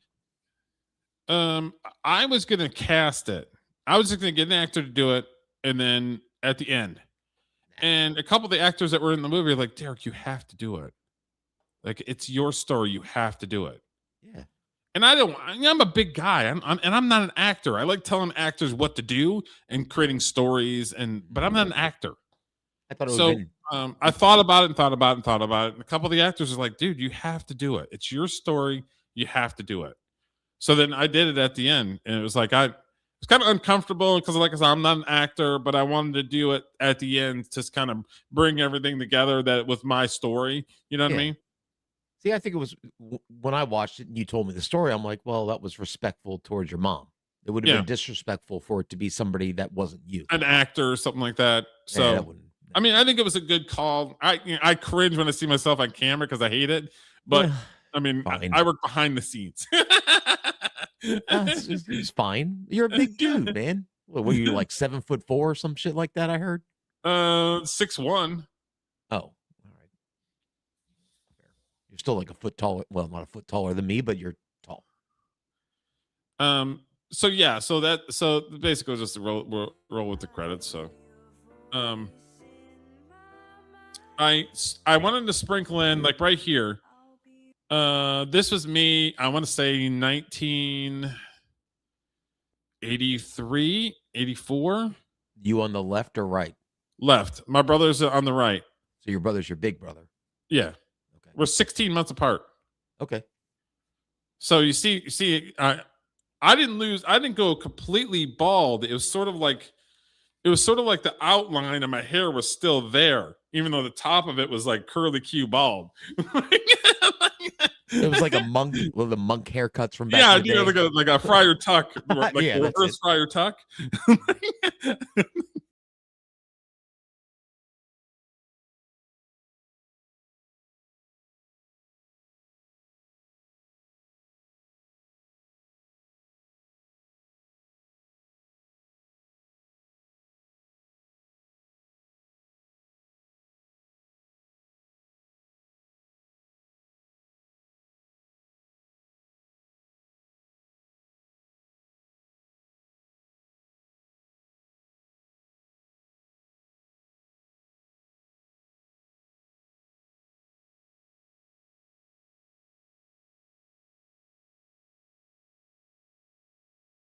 Beginning of the credits, and then it's a real honor if you have it like at the beginning of the movie when movie first starts.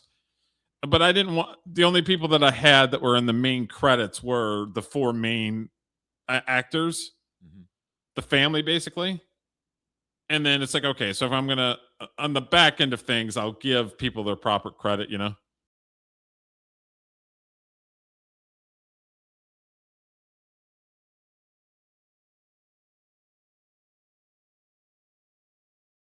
Another one. That's before I got my lost my hair. I was probably 5 or 6 there, if I had to guess. And that's that little dog right there is a Husky Shepherd Pekingese mix. We called her Goldie. Wait, what? Yeah. Three breeds Husky of dog? Shepherd Pekingese mix. It's like she was a mutt of all mutts. Yeah. Mutts are the best dogs, though. Sometimes. That right there is my mom high school graduation. So this is the front yard of my dad's house because her parents didn't give a shit enough of her graduating high school. They didn't take any pictures. They basically said, eh. So this was taken in front of my dad's house.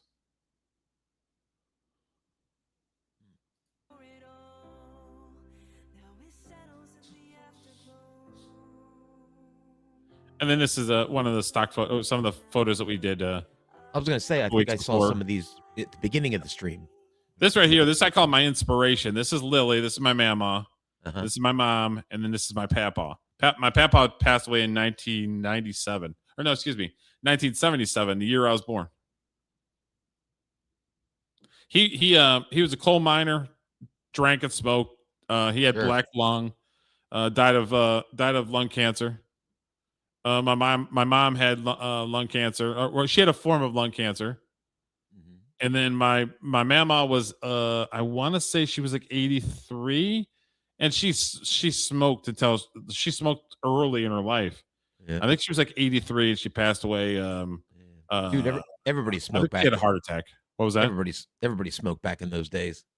She did it apparently back in the day, like 30s and 40s and 20s. They would tell girls that smoking, you could cut weight smoking. Well, So that the is girls true. were smoking to stay thin.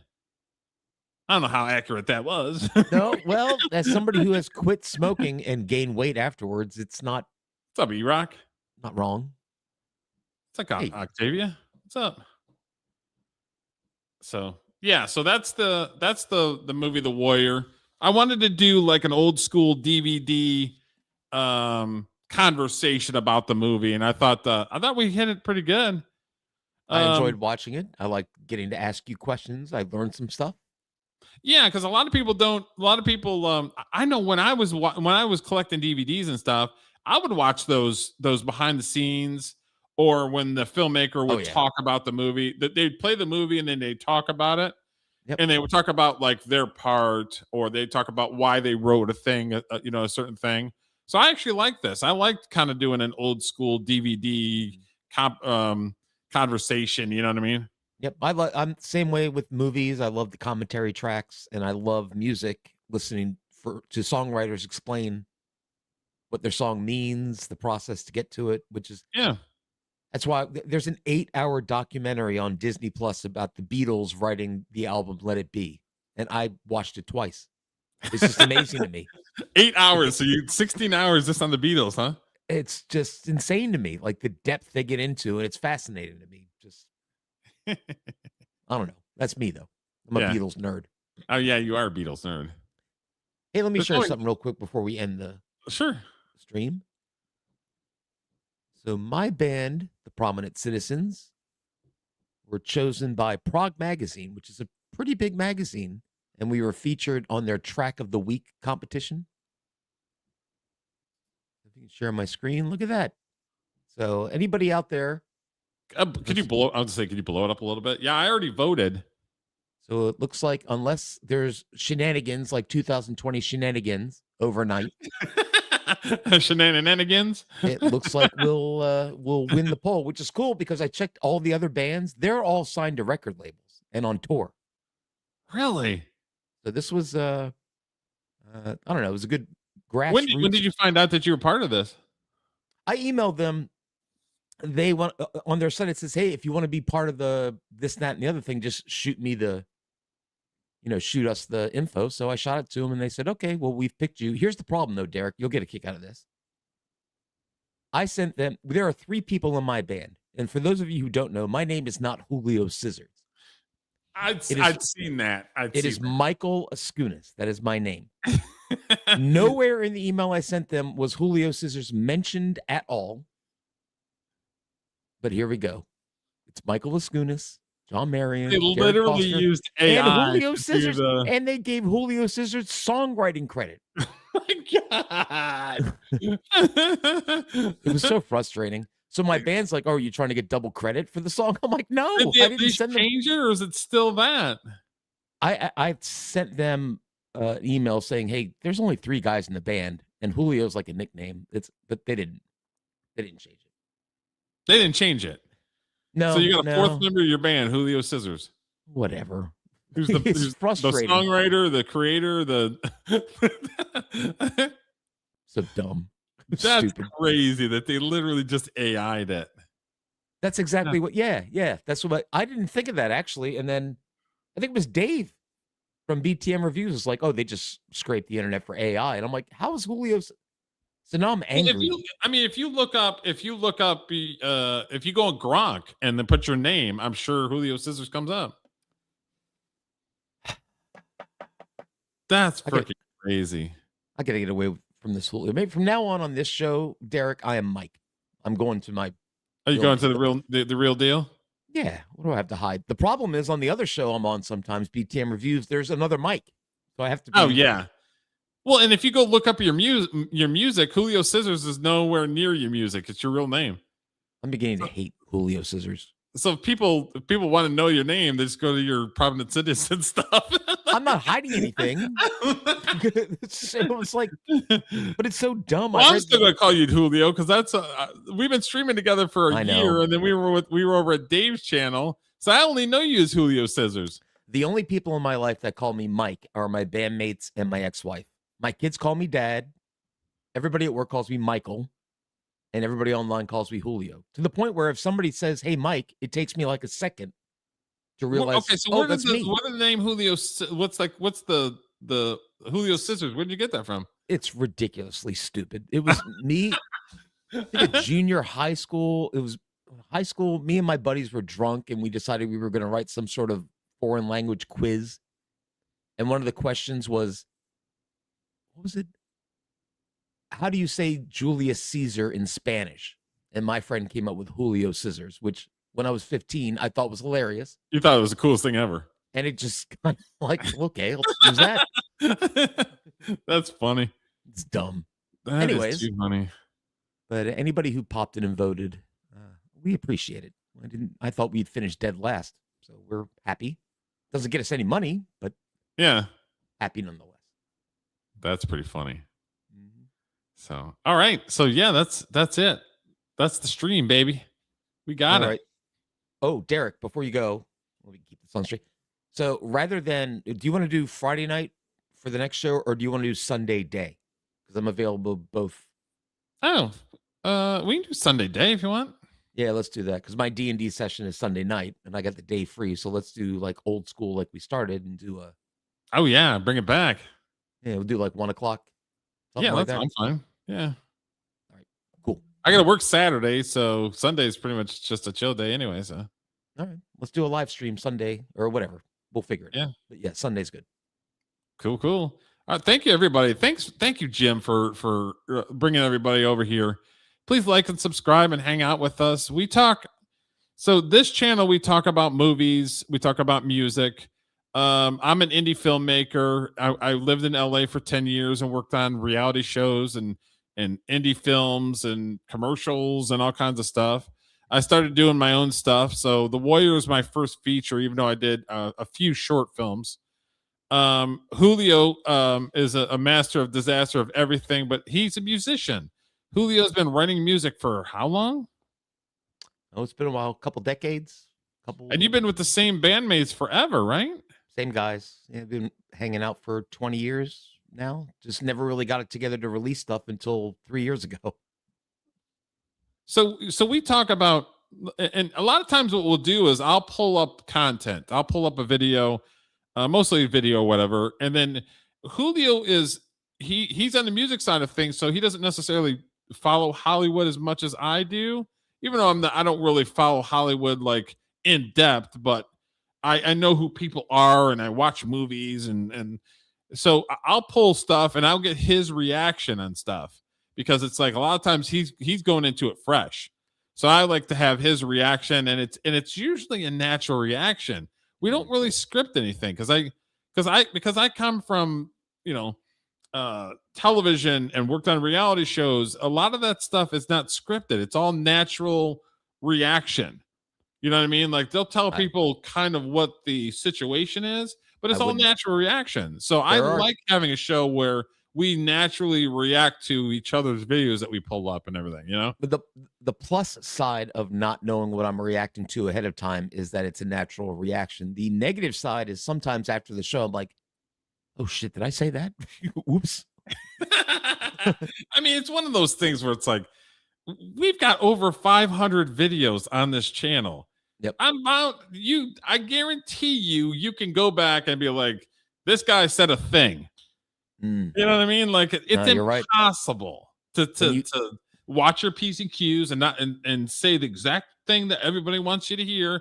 Like I'm not like that anyway. So I like giving the natural reaction and having conversations about. And then we talk about music and movies. But then we always do like little side things. Like I've got my little things that we do, like Dumb of the Week. Dumb of the Week, Wrestler of the Week sometimes. We do some Corey stuff, some Corey Feldman stuff, and then Dumb of the Week because I find the most atrocious person somebody who's angry, weird, all kinds of stuff. And we'll do dumb of the week. And I try to do that to kind of break things up because I don't like being monotonous or trying to always talk about the same thing. You know what I mean? Mm-hmm. So like I reached out to Mike today and was like, hey, do you want to do like an old school DVD type conversation, or did you want to just do some clips? And it's like, well, we can do the DVD conversation. So it's like, yeah, that's cool, something different. I liked it. I liked the first time. Every time I watch your movie, Derek, I like it better, but I think it's because I know you better now than I did when I first met you. So I see who did it, and it makes me appreciate the reasons it more. why I did it. I think Right. some people don't look at things like that, and then when I say, "Oh, that's why you did it that way," you know what I mean? Mm-hmm. So, but yeah, Well, it's good for all our, right. good for our egos anyway, if nothing else. Yeah, it is. If for nothing else, it's good for the egos. All right, dude. Sunday at 1, unless we text each other differently. Yes, sir. All right, I'll see you then. All Thanks, right, Derek. thank you everybody for checking it out. Please subscribe and come hang out with us. We do live shows here and there. We do clips. I know there's a lot of people that love our clips, so I'll continue doing clips and everything. So please come hang out with us. Come say hey. Thanks, Octavia. Appreciate you. Thanks, E-Rock. Thanks, Keyboard. Appreciate you guys. All right, bye everybody.